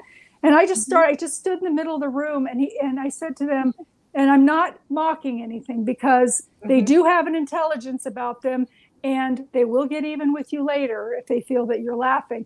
But with the situation, I started saying, oh, come forth, everyone. We're going to have a class on love. I want to teach you about love. I love you. I love you. I love you. And he said that the room cleared like a skunk was in it. He said they were like, what? And they just started shooting off in all different directions, trying to get away from me, and I was purposely tunneling. I was like a, not a telescope, but that sonar under the water with subs, sending that loving energy into the room. And they were like, something stinks. Let me get out of here. Right. And I know somebody who cleaned a house with a joke book. This lady, real quick. I mean, it's crazy. But this one lady had something. I don't know what it was in her home. I wasn't a part of this one. But it was a guy, and she was just so upset all the time, and just feeding it, and just, and of course the back and forth. Anyway, her friend came over with a joke book, and he sat there and just read jokes till they laughed, and couldn't stand it, and the whole energy changed. So I tell people all the time, put on a comedy, put on happy music, dance in your kitchen, sing, whatever, and throw that light energy and that love energy out there. And boy, it's It huge. clears a room. It's huge. It's huge. And Steve has done the same thing, haven't you, Steve? Yep, Yeah. absolutely. Mhm. Put on a Yoko Ono album. That'll clear anything. Throws them in. Who are you kidding, Yoko? That's funny. We joke Oh my about gosh. Yoko all the time. Poor lady. Yeah. The poor Oh my thing. gosh. But She's one of the few celebrities we've talked about that's still with us. Mhm. Yep, Yeah. that's true. She's hardcore, and she. Yeah. But go ahead, sweetheart. no, that's fine. With the So- stuff happening in that thing, in that house, you said you had the one that came up and ran up to you, almost to your face. Now you Yes. could see this, not out of your peripheral. You could No, I see. I could feel this one because Okay. because out of my peripheral vision, I can see them as plain as I can see you. Okay. Okay. When they're coming up, and I can see them from the front as clear as I can see you if they're somewhat of at a distance. But Okay. when they're right up close by, even passing me, I might be able to see their feet or a tuft of hair, but I see that wavering, so I can see the energy I see. type thing. So I didn't see it, I felt it. Okay. The energy. But again, I went ahead and rationalized it away because that's what I was taught to do from the church, and it scared me so bad, and that's what I did. So anyway, I went ahead and I purchased the house, and I bought it in March. I decided to still stay where I was living to let my kids, they only had 8 weeks of school left. I didn't want to go through transferring all the papers and stuff. So I would commute back and forth, and I wanted to do some renovations in the house before moving in. I wanted to put in wooden flooring. It had this off-white cream colored carpet in. I'm like, oh hell no, that's not going to work with kids. Sorry. So anyway, I bumped this, but so I wanted to have the wooden floorings put in, and I had new furniture coming for my kids to get their rooms all set up and everything. And I couldn't get workers to stay in there and finish the work. And I had one guy come and, I'm between jobs, and when when the rainy season stops, I'm going to go back and do that. Well, that was normal. The second one comes in, and he leaves his DeWalt tools behind and never comes back to get paid. And of course, I'm contacting him to find out why he's not coming back. In the meantime, my children are seeing things. We're still not living in the house. But this guy said that somebody was in the hospital and to leave his tools outside. And they sat there for weeks, and they were in a box in an area that they weren't going to get wet, but he never came back and got them or to be paid. The third guy was a friend of mine's cousin. So I did get to find out on that one, which is in the book. And then the fourth guy, and he didn't come back either. And the fourth guy that I had was stoned all of the time. So he carried his own minions on his back, and I didn't care. He did good work. And as long as he didn't get stoned around my kids or come around my kids with that stuff, I didn't care. But the first night that we slept there, my daughter's name is Brittany. She had a friend named Brittany also that came over and spent the night. And it was on a school night. And the girl got up to get some Oreos in the kitchen, and something spooked her so badly she wanted to leave and go home. Now, how many 13-year-olds at 2:00 in the morning want to go home, type thing. So that's kind of where it started, but it really started to amp up the second and final time that we spent the night there. I had brought my kids there. I had blow-up mattresses on the floor. These are a few spoiler alerts, but there was so much more that happened in the book, and I'm just getting a low battery reading here, so I'll hurry up.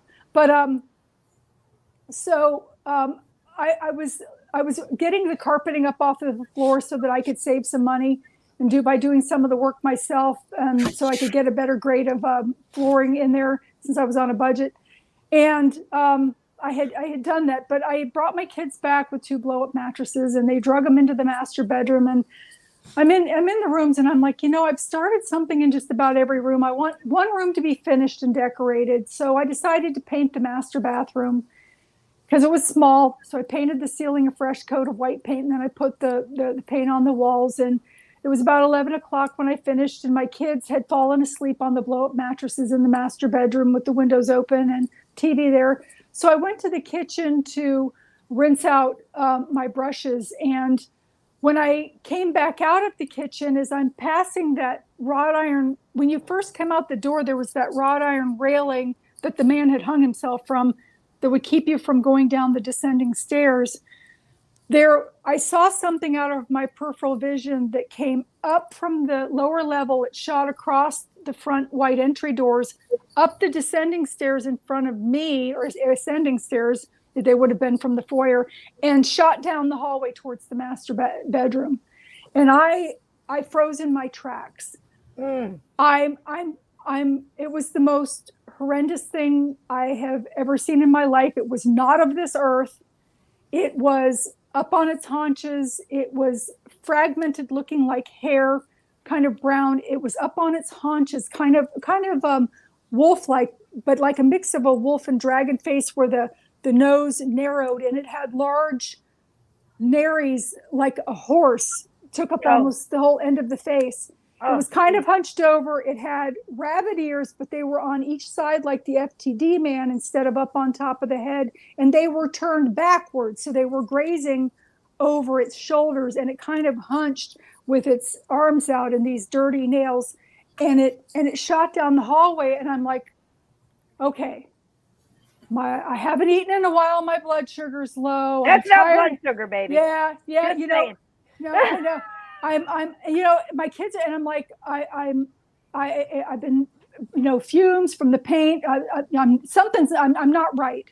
And I started to, you know, try to rationalize. Thank you for that. I started to rationalize what I was seeing. Well, maybe it was a bicycle that went underneath a street light outside that created that reflection. But to think about it, it couldn't have come up and gone across and gone up. But in that moment, I hear my dog ferociously growling. My dog, Sally, who wouldn't go in the house. I had to carry her in the house repeatedly.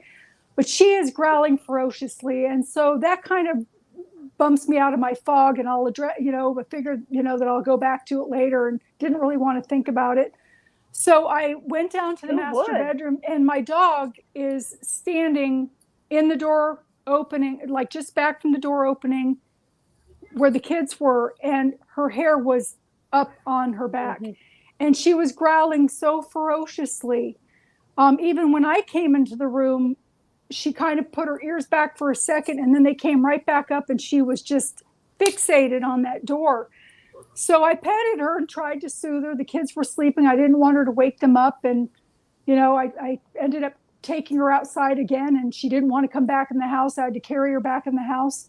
But the thing was, the night before, my son had taken a bath. He had on his little Bob the Builder or Blue's Clues pajama, whatever it was that he was wearing at that time, something.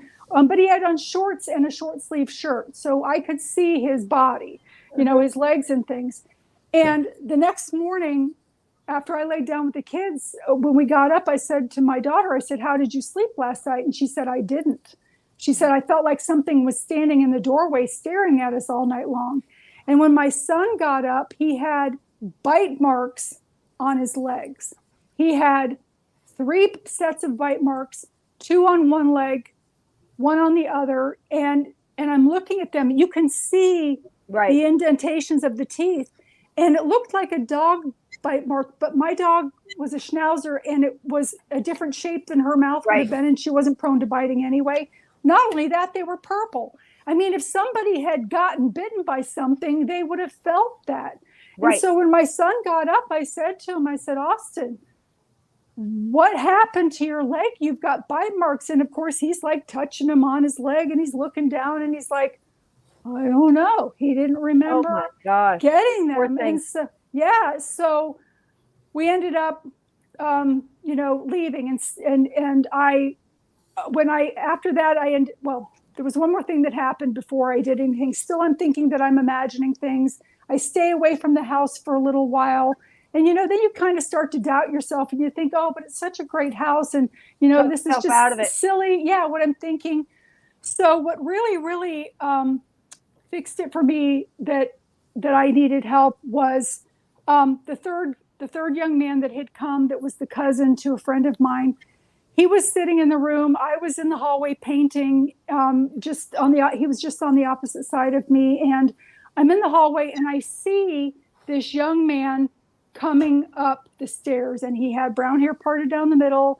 He had on a white Oxford shirt and jeans, no socks, kind of 80s style, penny loafers, with no socks, feathered back, all of the looks that are back in now, but would not have been in at that time. And he was so real to me that I turned and I looked at, and I said to him, "Did you knock?" I'm thinking that it's some disoriented man walking the house, or I didn't hear him knock. Wow. But then when I looked at him directly, there was nothing there. But I could see the wavering, and all of a sudden the guy, I think I called him Billy or whatever, Bobby in the story, and he said, because he heard me say, "Did you knock?" He thought I was talking to him, and so he's like, no, I must have dropped something. He's trying to figure out why I'm thinking that somebody has knocked. So I left that day to go pick up my kids, and I'm sitting in the car line at the elementary school, and I get a call from this Bobby guy, and he says, "I have to leave. I have to leave right now." And I said, "Well, why is everything okay?" And he said, "There's something very weird about this house. I've never experienced anything like this in my life." And the line dropped. So it took me about an hour to get a hold of him again. And by the time I got a hold of him, he was like, "Oh, it was nothing, but I'd rather be there when you're there." So it ended up, he never ended up coming back. But I did get to ask my friend, I said, "Would you please ask Bobby, when you see him again, what happened at the house that spooked him so badly that he didn't come back?" So 4th of July came, and of course we ended up not moving in. I couldn't get the renovations finished, for one thing. So 4th of July came, and Bobby was at my friend's house having a couple of beers, and he was feeling a little talkative. So she asked him, she said, "Well, what happened?" And he said, "I feel so bad that I didn't finish Lynn's house." He said, "But that house is words that I can't say on this channel. It starts with an F." Can. Yeah, he says that. He says that house is so fucked up. He said she's such a nice lady, and I feel bad. He said, but I couldn't go back there. So she asked him what happened, and he was sitting in my son's bedroom putting down the wooden flooring. I had a tongue and groove flooring, so he had a trowel for the adhesive and a mallet and a block of wood to kind of tap it into place tightly. And he was on one of those little garden benches with the wheels that I had, and he reached down to get his tools, and they weren't there. And so he's scooting. He's thinking that he had rode over them a little bit, and they're still not there. And he looks over, and about 7 or 8 feet from where he's at is the door, and those tools are paralleled, lined up. All three of them right in front of the door. So he starts, I kid you not, let me tell you what, I would fight God for my children. Mm-hmm. I mean, if God wanted to take my kids, I don't know a parent that wouldn't have a major negotiation here. I swear on my children's lives, what I'm telling you is the truth. Sure. I believe it. It just, so then he thought that I had returned and that I was playing a joke. So he gets up from the stool and he's looking in the hallway, calling for me. And of course, I'm not there. And he picks up the tools. He's kind of freaked out about it a little bit. And he's like, "Well, I didn't put them there. There has to be a logical reason why they're here. Maybe Lori stepped back out, Lynn stepped back outside, and she's, I'll find out how they got moved." So he sits back down to put in another piece, and as he's doing it, before that, he turned on the lights. He had a battery-operated radio, which of course they drained the batteries. Yeah. So he turned on the radio, and he's getting ready to put in another piece of that tongue and groove flooring.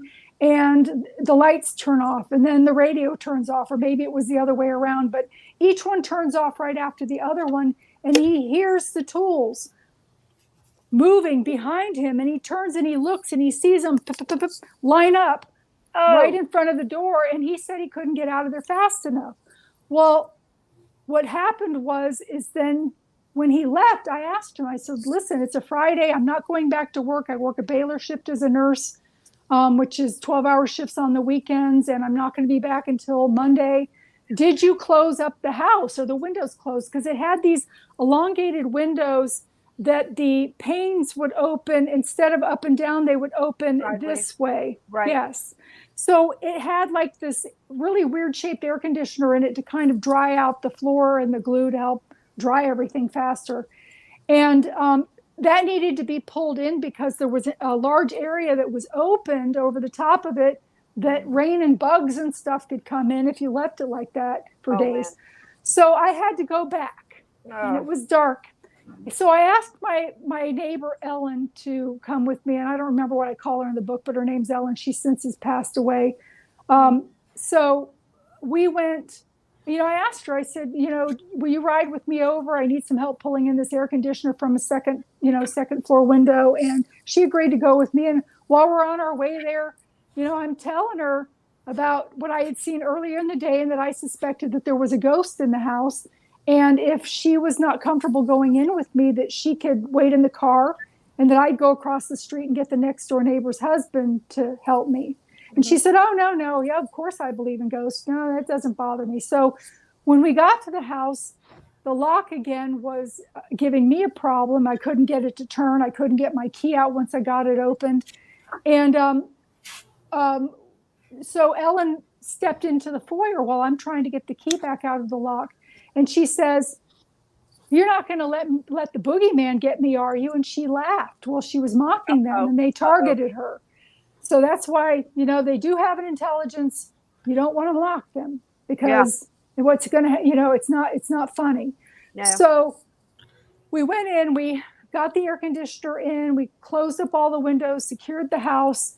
And my 13-year-old daughter, I was doing a wild horse theme in her room with the borders and the matching curtains and all of the stuff. So I had gotten these two wooden carved Morgan horse heads to put on her wall to hang her valance over her windows with. And I wanted to show them to Ellen. And plus it was her first time there. And I kind of wanted to show her around. I was very proud, of the house. And I wasn't convinced yet that there were issues. So we went into the kitchen and Ellen was holding one of the items in each in her hand. And she's a big girl. She's probably over 300 pounds. So she couldn't reach her bra strap and back. Her boyfriend had to help her hook it. There's a reason why I'm telling you that part. Mm-hmm. But we were standing in the kitchen and I could hear this sound that I had heard before when there had been a demon in the room. And it was this, it almost sounded like a didgeridoo, this wah, wah, wah, wah, electrical static kind of sound. And I thought that I was the only one hearing it. So I didn't say anything. And Ellen's holding the thing still in her hands. And she turns to me and she says, what's that sound? Oh, and I said, can you hear that? I said, do you remember I told you that there was a ghost in the house? I said, just ignore it. And, I want to show you this and then we're going to leave. Lo and behold, she starts screaming. It's something's, it's burning. It's burning. She's pulling her shirt around. She thinks she's been bitten by a spider. She says, it's on fire. It's burning me. What is it? And I lifted up the back of her shirt and between her shoulder blades, partially even under the bra strap, there was about a 4-inch claw mark. Oh, I kid you not. Now, being a nurse, I'm certified as a wound care expert that way because I took extra classes on it. It was welting and just starting to bead blood. It looked like a single cat scratch. That response only happens with an initial scratch. Even if you pick a scab off of a scratch, that welting 100%. Thing does not happen again. 100%. So I knew it was fresh. And I asked her, I said, there's no furniture in this house. There's nothing but, what I was showing her. I'm like, did you scratch yourself on the corner of the car door getting out? I'm trying to rationalize what this thing is. And all of a sudden she starts screaming again. It got me again. It got me again. And on her stomach, below her belly button off to the side, there was another 2.5-inch claw mark identical to the one that she had on her back. And in that moment, I just told her, I said, you need to leave to go to the car.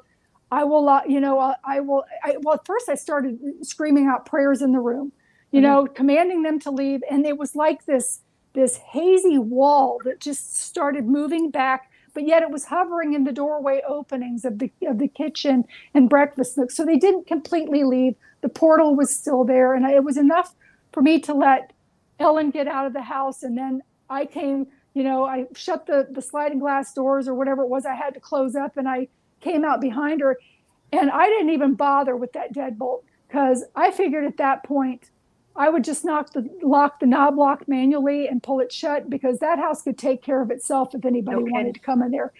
So I wasn't worried about anybody breaking in. I'd be worried about them getting attacked by things if that were to happen. They wouldn't stay long, let's put it that way. So we both got into the car and left, and I could literally, and this part, I don't think I added this part in the book, but I could see peripherally this Archon that had actually attached to her from the front. It was kind of glowing, and it had this little bobbity head that was like hanging backwards with this fin thing that was floppy on the back of it. She had cancer that exacerbated after that, which they can do. They can, their negativity is strong enough that if somebody has some kind of an ailment or something, they can cause it to activate it if it's in remission. So, but anyway, it was still continuing to burn. Those claw marks were burning her even when we pulled in 25 minutes later into the mobile home park that we were living in. So that was the night. That was the night that I got on the internet. I started looking for paranormal groups, but most of them wanted to come and take pictures and sell them online. I didn't need somebody at that point to come in and tell me that I had a problem. I knew that. I wanted somebody to come in and get them out. So I started, calling places, and I got a hold of an Episcopalian priest named Andrew Calder. May he rest in peace. He's well known in this circuit, by some of the people. He's been on George Norrie and all kinds of things like that. And he ended up coming out to the house and trying to bless it. I had 13 different denominations of religion in there, and I actually went through the Yellow Pages, calling all of the churches in the Yellow Pages, and I got responses like, "Oh, well, call the Catholics." Yeah, of course, the Catholics do that sort of thing. Call, "Oh, if you were attending our church, you wouldn't be having these problems." Oh gosh, I kid you not. I know. And then when I would mention I'm a single mom with 2 kids, that's the reason. That's the reason. You're screwing around. You're promiscuous. And it's like, no, you don't understand. I haven't even been out on a date in 4 years. Yeah. So you can't be promiscuous. Well, I guess you could by yourself, but I'm just saying. But you know what I'm saying? It's just I do. It's exactly what happens, Lynn. And so many times I've tried to tell it on this show. The actual horrors that go on, and then it continues with groups that come in and just exasperate it and make it worse, and then leave the homeowner or the business owner or the person in trouble. It gets worse. It does get worse. All that. You've got to have the right tool for the job, right. and there's no playing around with this. No, really. and sometimes you can't get them out. If they're there for a reason and they're anchored there, you can't, and you have to move. Right. So and some of them are ancient and attached to the ground. That's right. And they have the choice to leave or not. And once they get into a comfortable position, and not only that, in my second book, I talk about addictions and things like that. And a lot of times people don't realize that their addictions also pull those things in. So even if I come and clear your house, if you continue cheating on your wife, or continue watching your children porn or something like that in the house, you roll out a red carpet for the things to come right back in. So you've got to clean up your act. So many people, 100%, and I can back you on that, knowing, and Steve knows it too, that we've called to get help for a certain individual, didn't we, Steve?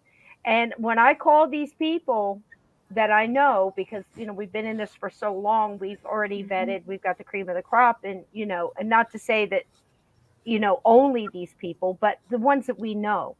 And I don't even have to say the name or describe the situation. I'm just like, here's the energy, what do you think? And he said, well, I can get rid of it, but that one, he's addicted to the attention, he's going to call it right back. Yes, so I'm not even going to bother. And that's another one. Remember that, Steve? Oh yeah. And Jamie Bailey, that's in the chat here, she lives in the same town that house is in. Ah, there you go. Yeah. And it's just, you get addicted to it, and they don't listen. And I mean, that's even with a human ghost that was earthbound and crossed over these people sometimes keep continually calling them back. They're like connected, and they just keep. They're not the same kind of stuck, but they're almost tethered. Yes, I and, was and part trying of to that say. is with, and part of that also is with grieving, which is a different kind of tethering. But Right. grieving too long does tether the soul here. It's like a sucking effect, like a Yeah. vacuum that it keeps them in. So it's good to release them and let them go. But Mhm. but I understand what you're saying, pulling them back. Mhm. Absolutely. And that You know, goes with all of it. And again, mhm, we're just sitting here trying to put out this is the stuff that's happened to us. You guys have had things happen to you where you can go through it. And is anything match? Is anything making The sense? thing with the scratching, I had that happen in the house I lived in Las Vegas. That was very Oh, this active. is a good one. Had like a 5,000 square foot house. Downstairs, I had a photography studio. mhm, I was doing a portfolio shoot down there one time and had a model in front of a fake brick wall. And mhm, just as she turned, one of my assistants said, "She's bleeding."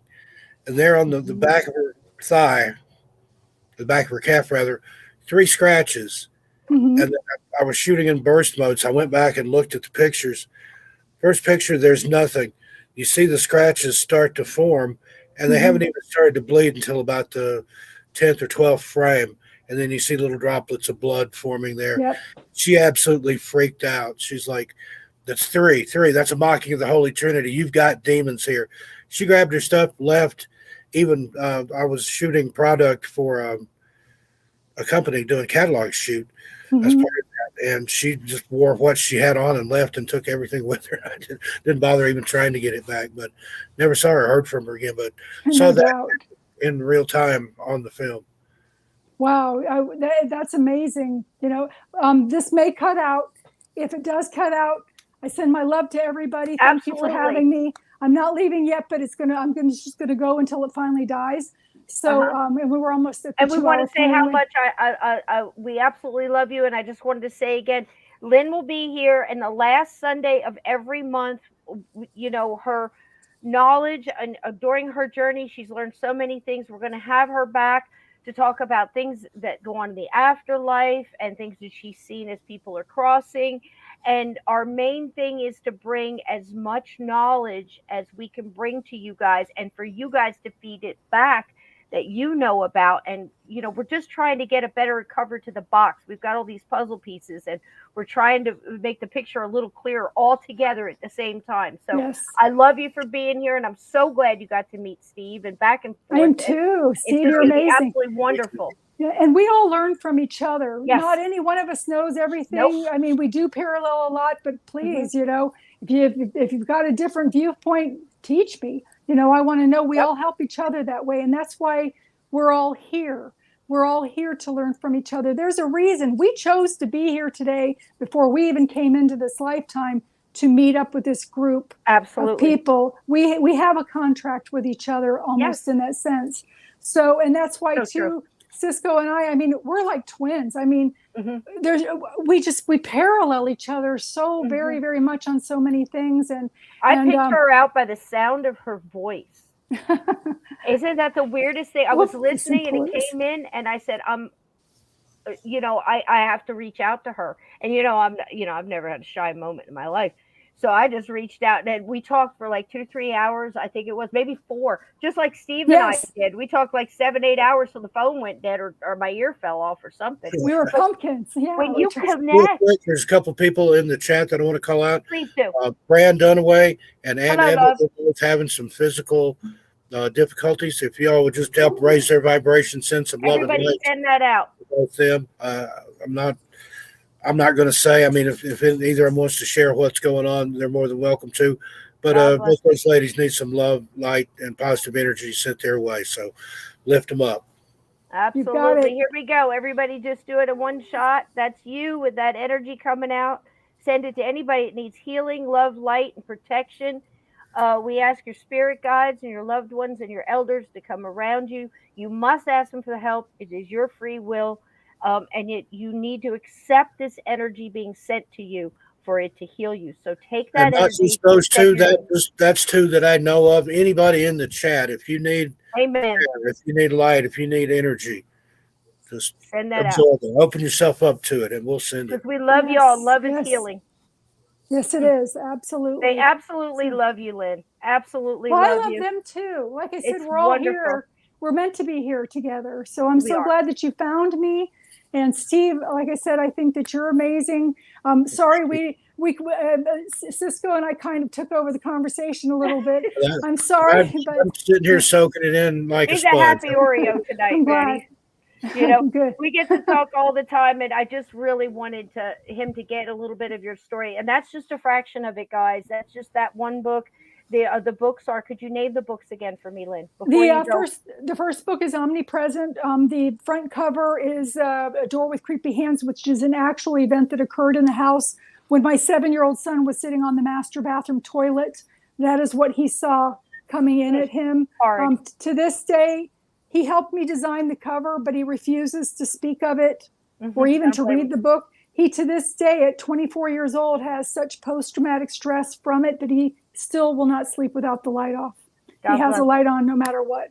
God bless. The second book is another of the Omnipresent series. I'm doing a series with the Omnipresent.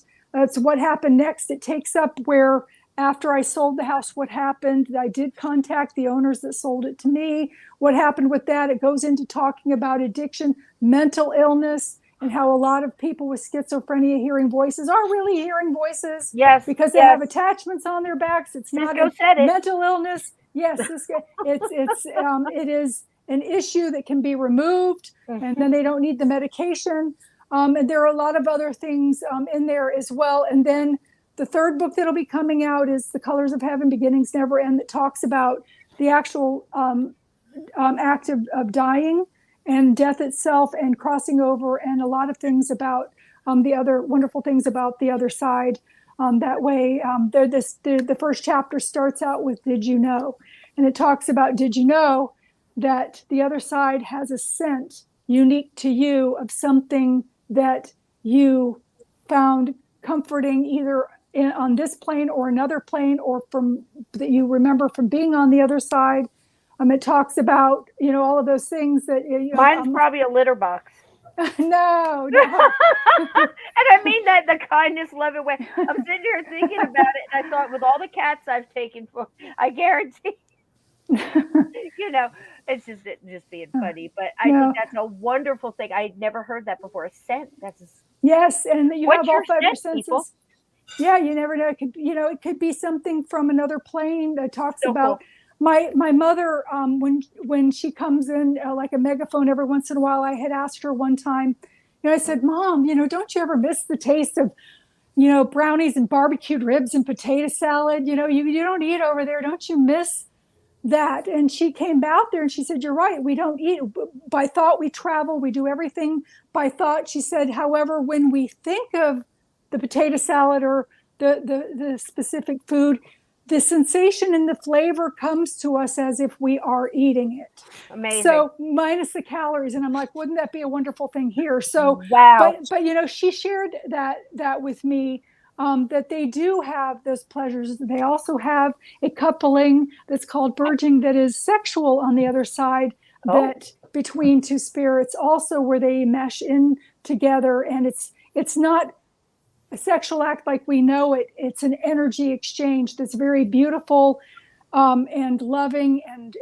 I've written about that in that book coming up as well. But there are a lot of things about the other side that my mom has channeled through for me. I've got a lot of family. My father, brother, sister are all over there. Yeah, me too. So I get a lot of them coming through, helping me to write this book. And it also talks about the sense of humor over there, because since everything, the communication there is through telepathy, that a lot of times, you might get that guy that every other word is the F word that he speaks and the S word. And if all of a sudden now he crosses over and he sees Jesus for the first time, or he sees some beautiful angelic form, and he has that holy shit moment in his mind, he doesn't realize that that's like a megaphone going out into the atmosphere. He thinks that nobody can hear him because he's not speaking it, because he's newly come over. So, Of course, they have a sense of humor with that, too, and understand until people learn that they're speaking through their mind, it's kind of a good idea to get that under control before you cross over, so you don't have those embarrassing moments in that moment. You don't want to see Aunt Maggie and think, oh God, she was the one with bad breath. Run! I don't want to see her. And it just goes out telepathically. That was one of the big things that I learned early, and I know we'll talk more about that, when you come back, because I think that's a great place to bring up all of that. I think that's going to be great, because that's definitely a couple hours. But I had to say, Steve will appreciate this, through 2 separate mediums at 2 different times that don't really talk to each other or whatever, in my imaginings anyway. And they were telling me about some famous people that had crossed over and what they, how they found them. A couple people that went out on OD, had a hard time, got a little stuck in the in-between there with their head down, and had to look up and connect in and all this other stuff. But one of them was so funny, because if you remember George Carlin, and he was absolutely a wonderful comedian from the 60s. He was doing it in a suit with short hair. He was a great impressionist, but he was so clicked into the things going on globally, and he spoke so much truth. But one of the things that he often said was that he wasn't really, he was more on the side of an atheist or whatever, didn't really believe all this, woo, woo, woo. Because for him, on personal conversations that he had, not on the stage, he would say, I don't understand how all this could be going on if there was somebody that could stop it. And that was his deal. But when he crossed over, the first words out of his mouth when he got over there was, no shit. And that just, and everybody just laughed, because they were all there to greet him. They knew him. They had been watching him all along. And he just fell right into it. So like Lynn says, even atheists, whatever religion, like my elder said to me this one time, just speaking wisdoms, he said, I don't know why people get so hung up on their different pathways and religion and spirituality and everything else. We're all going to the same place. I love that. And it's so true. It's so true. If you're you might not go in the same vibration. There's, the different layers, and we'll definitely get into all that. But Steve, what do you want to say about all this tonight, my friend? It's amazing, isn't she? Fascinating. I can't wait to read the book, Lynn. I'm excited about it. Remember, wait until the end of the week. First one, because it may kick back on you. And even if it does after that, please let me know, because I also take payment through Venmo. I've got Cash App, PayPal, all of those kinds of things. But we'll figure out a way to do that. But I've got to get I just found out late yesterday that this happened, so I've been working on it today. So my bank account is kind of locked down. Of course, but it's going to take a couple of days, because they actually did charge some stuff on there, and I'm waiting for them, to give that money back too. Fight. Yep, exactly. Something else too in the book, and then after that, I'll also be doing another Omnipresent 111 Becky Don Drive, which was about a ghost that was haunting a townhouse complex that I briefly lived in, that was pulling down women's underwear in the middle of the night. And I have a picture of him. Yeah. But back to the other thing. There was a woman at one point, a lady that I was talking to, that was concerned that her husband had passed away in an accident when he was like 30. And here she was 90 something. And she was concerned that when she crossed over, that her husband would be repulsed by her look, now being 90 years old. And the thing about that is that when we see them in spirit, they present to us the way that we saw them last. We also present to them the way they saw us last. So age does not matter. And not only that, her deceased loved ones on the other side have been with her throughout her lifetime and have watched her age, but her true appearance and spirit form is the beautiful person that she was without the aging from that. So anybody, that has a loved one that's crossed over way ahead of them, and you have those concerns, it's not like that at all. So my goodness. And I have a little story. I know if your phone dies during this, I love you, Lynn.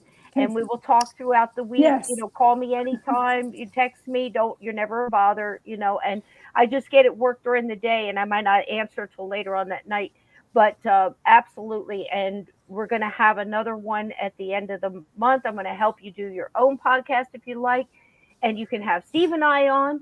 Yes, And we can yes. talk all kind of stuff to start out, because this is I'd going to be like a to have you come wonderful. on with Sandy and I on 13 I past would midnight. love to. I would love Yes. to. Yeah. Oh, please do. It's a wonderful Some show. overlap in the audience, but we've got some over there that don't come over here. And True. with missing persons and mysteries, I'd like to talk to you sometime if you ever have any insight into finding missing persons. Mhm. And we can get you Oh, over there yeah. and introduce you to 250,000 of my closest friends. There you go. Okay, There well, you go. let me know. Cisco has all of my information, my Yep. personal phone number. She feel free to pass it on if you Mhm. need to reach out to me. She can tell you how to get in touch with me. They That love way. you, So, Lynn. thank you. Look Thank at all you. this love. I Bacon and love. You got all the bacon you could ever want. I humbly thank you from my heart. And I send all of you very, very loving energy, and may something very, very wonderful happen for each and every one of you, a blessing of some Absolutely. sort to come to you within the next 24 hours. So I second that emotion. yeah, please look for I'm it. going to tell you this real quick, because I feel like you're going to go any second. And I want you to hear this because it validates everything you just said. In Gettysburg, I did table tipping. There's witnesses here in the chat that were there. One lady, I won't say her name, she didn't quite believe, was teasing other people that, you guys are crazy and all this other stuff. So anyway, grandmother passed. She was sick. And the whole time she's telepathically thinking, are you mad I didn't come see you when you were sick? It was hard for me to come, blah, blah, blah. One of the mediums at the table said, was she in a wheelchair? Myself and another one at the same time got loud and clear, not anymore. We both said it at the same time. So I don't know if you've ever been to a table tip, and just think old Victorian table tip. Your legs are tucked, your hands are on it, and the spirits move in the table. So at this point in time, her grandmother had this. She validated her name. We spelled it out, calling letters, that kind of thing. And she was just wrestling. You could feel the wrestling, like she wanted to believe it, but she didn't. And then she felt so sad thinking about the grandmother. It was all that going on. Then all of a sudden the table starts to shake.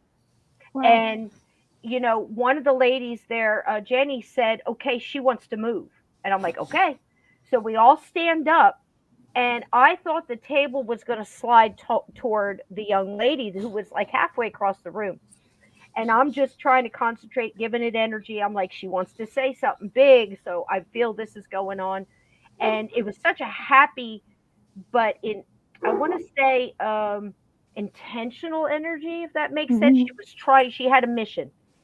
So it started to act, the table itself is slide across. Now, this is a very highly waxed old wood floor, and wood table.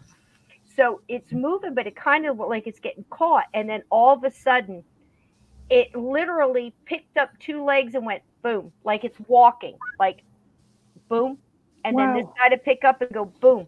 And it walked this way with all our hands just barely touching the table to the lady, and then leaned in and gave what they call a hug, because it leans in and pushes against the person and comes back up.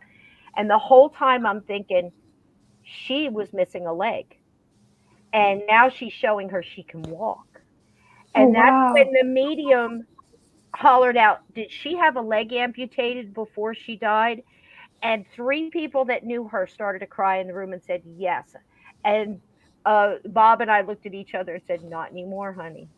Aww. And then the table, just to show us that it could have done it all along, slid all the way back to where it had started. So it was a deliberate, I can walk now, and I'm walking to you to give you a hug. So if you don't think that once you cross over, you are whole again, believe it.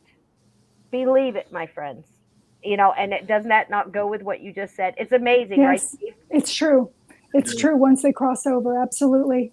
So, be happy that, I've seen pets do this, that came back, they had a limp, and then when they came back, they didn't anymore. Just all these things. And I think it's wonderful that we're sharing all this. Lynn, I'm going to let you go, honey. I know you're about to go out any minute. And just the books are Omnipresent, What Happens Next, and The Colors of Heaven, correct? And that one will be done.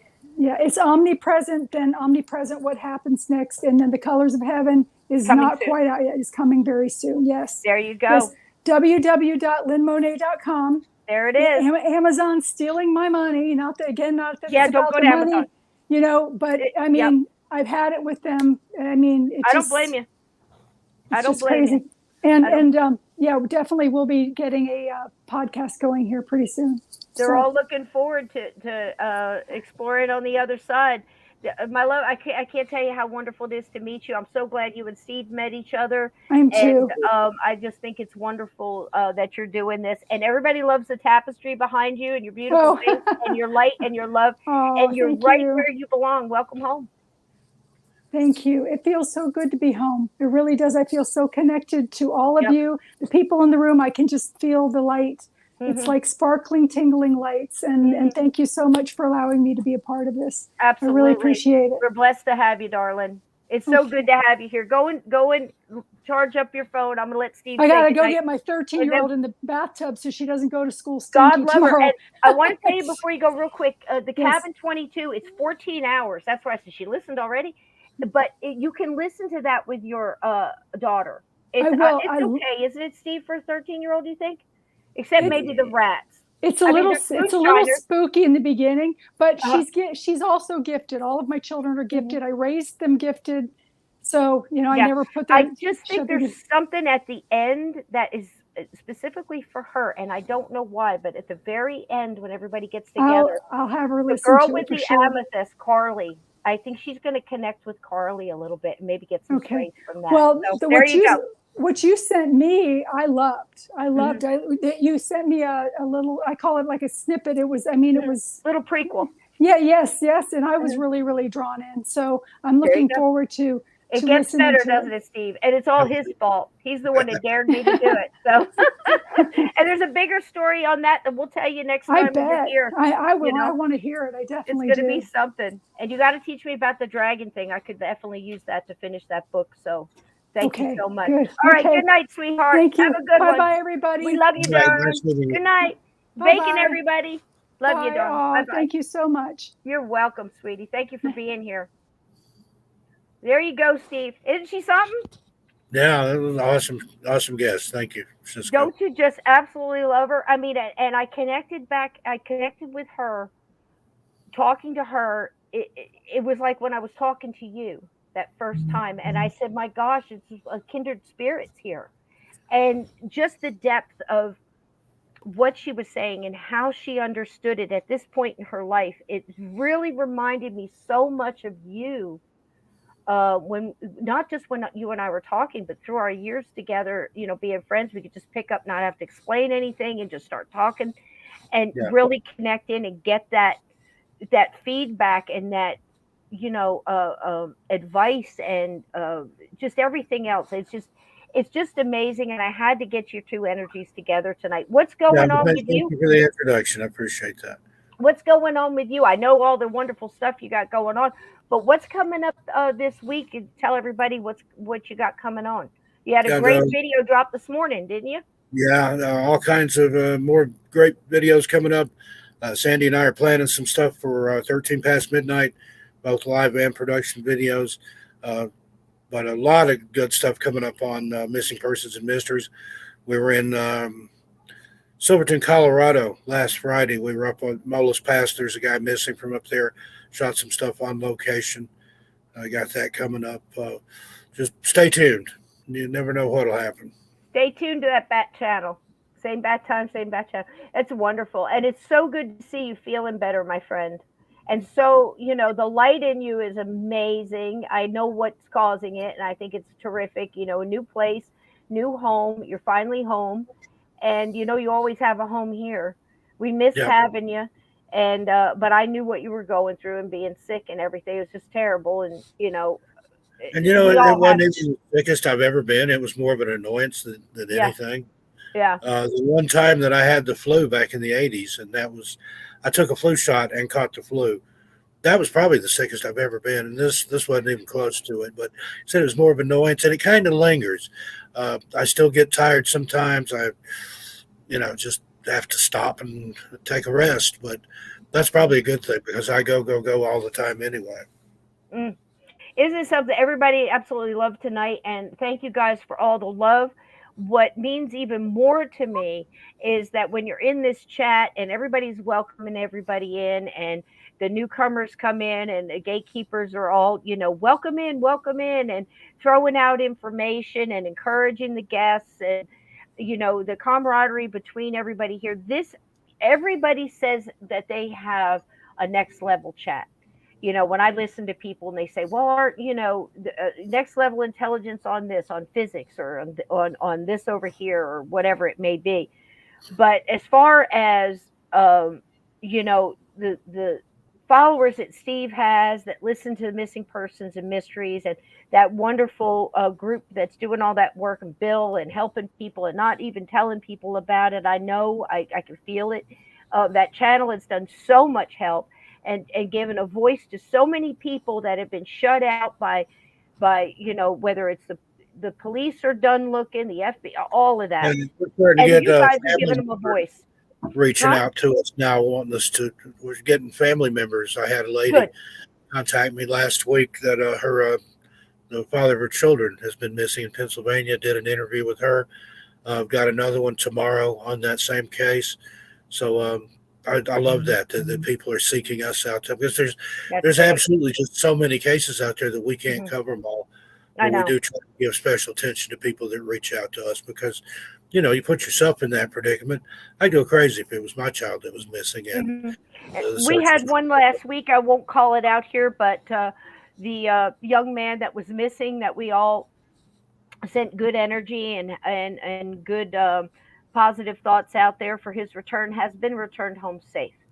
Good So there's one, and we were here for it, and we reached out and did not hesitate to send all that love out there. And I contacted the person and said, look, if you want me to that's send why out we my do it. I mean, we cover this is it. This is why. mysteries side of the channel. We cover some cryptids and some hauntings and things like that in the listener stories, but missing persons will always be the main focus. And if we can bring just one person home or give one family closure, then we're doing what we're called to do, I believe. And we also help each other. I mean, it gives me strength. I absolutely love doing the research and and presenting, whether it be Amityville, or the McDonald murders, or Lincoln and the Civil War and everything else, in a different light. You have to admit that there was something in there that you didn't know in that block of 5 episodes, and digging, and we're going to do those in the future. From here to Halloween, it's going to be all of this kind of stuff. And Steve and I are trying to come up with some ideas. Steve and Sandy and I are trying to come up with stuff. They're doing wonderful things. We're seeing if we could connect in, where maybe we do, for all the newcomers who hadn't read it, we're going to do Cabin 22 the week of Halloween, and do it live and listen live. And Steve is going to do an early show and send all his people over. So if you've got people, this is a thing where you can make your caramel bacon popcorn and your Mrs. McGee's apple cider moonshine, or you alcoholic or not, and enjoy a good long ghost story together, and have people in the chat that have listened to it before, get to know these people. And I'm going to get the rest of this put in a book. It goes to Steve. He's going to work on a screenplay, and I think it'll make a great miniseries. I really do. But if it wasn't for Steve, it wouldn't have happened, because he's the one who told me, I bet you can't write a Halloween story with all the Halloween stuff in it. And I did. The only thing it doesn't have in it is trick-or-treaters. That's it. It's even candy corn in that sucker. But there was something mystical going on with that. I can't take, even though I was the only one here physically in human form, I think there was others with me helping me do that. So I want to share that with you guys again. And I'm looking forward to it, because every time I hear it, I wrote the darn thing, and some of it just still surprises me, I swear. So we have that to look forward to, along with multiple other things. People I met at Gettysburg that are going to come on. Some of them do some wonderful home decor, if you want to call it that, and some other wonderful mediums and card readers, and Bigfoot people and UFO people. We're going to pack it solid, Steve. And Steve's going to be here every Monday for it. And I just love seeing your smiling face, my friend. Nothing makes me happier Yours than will be. Monday nights when I get to spend with Steve. No. And all And you with this, lovely, lovely I'm people. going to take my lantern and make my way back out the gate there. So There you I'll go, see darling. Oh, that's next. beautiful. It looks just like a regular gatekeeper, doesn't he? All right, everybody, we are out of here. Keep your feet under the covers. Keep your closet door shut. Because Good I night, promise folks. you, there are things Make, that go bump in make the night. cornbread, not war. Tell your dogs I said hi. And your kitties too, baby. And your kitties too. If I ever find that thing, here we That's go. injured. Good night, everybody. I love you dearly. I really do. Thanks for being here tonight. Bacon to everybody and lots of love and kisses. Good night, my friend. Good night, everybody.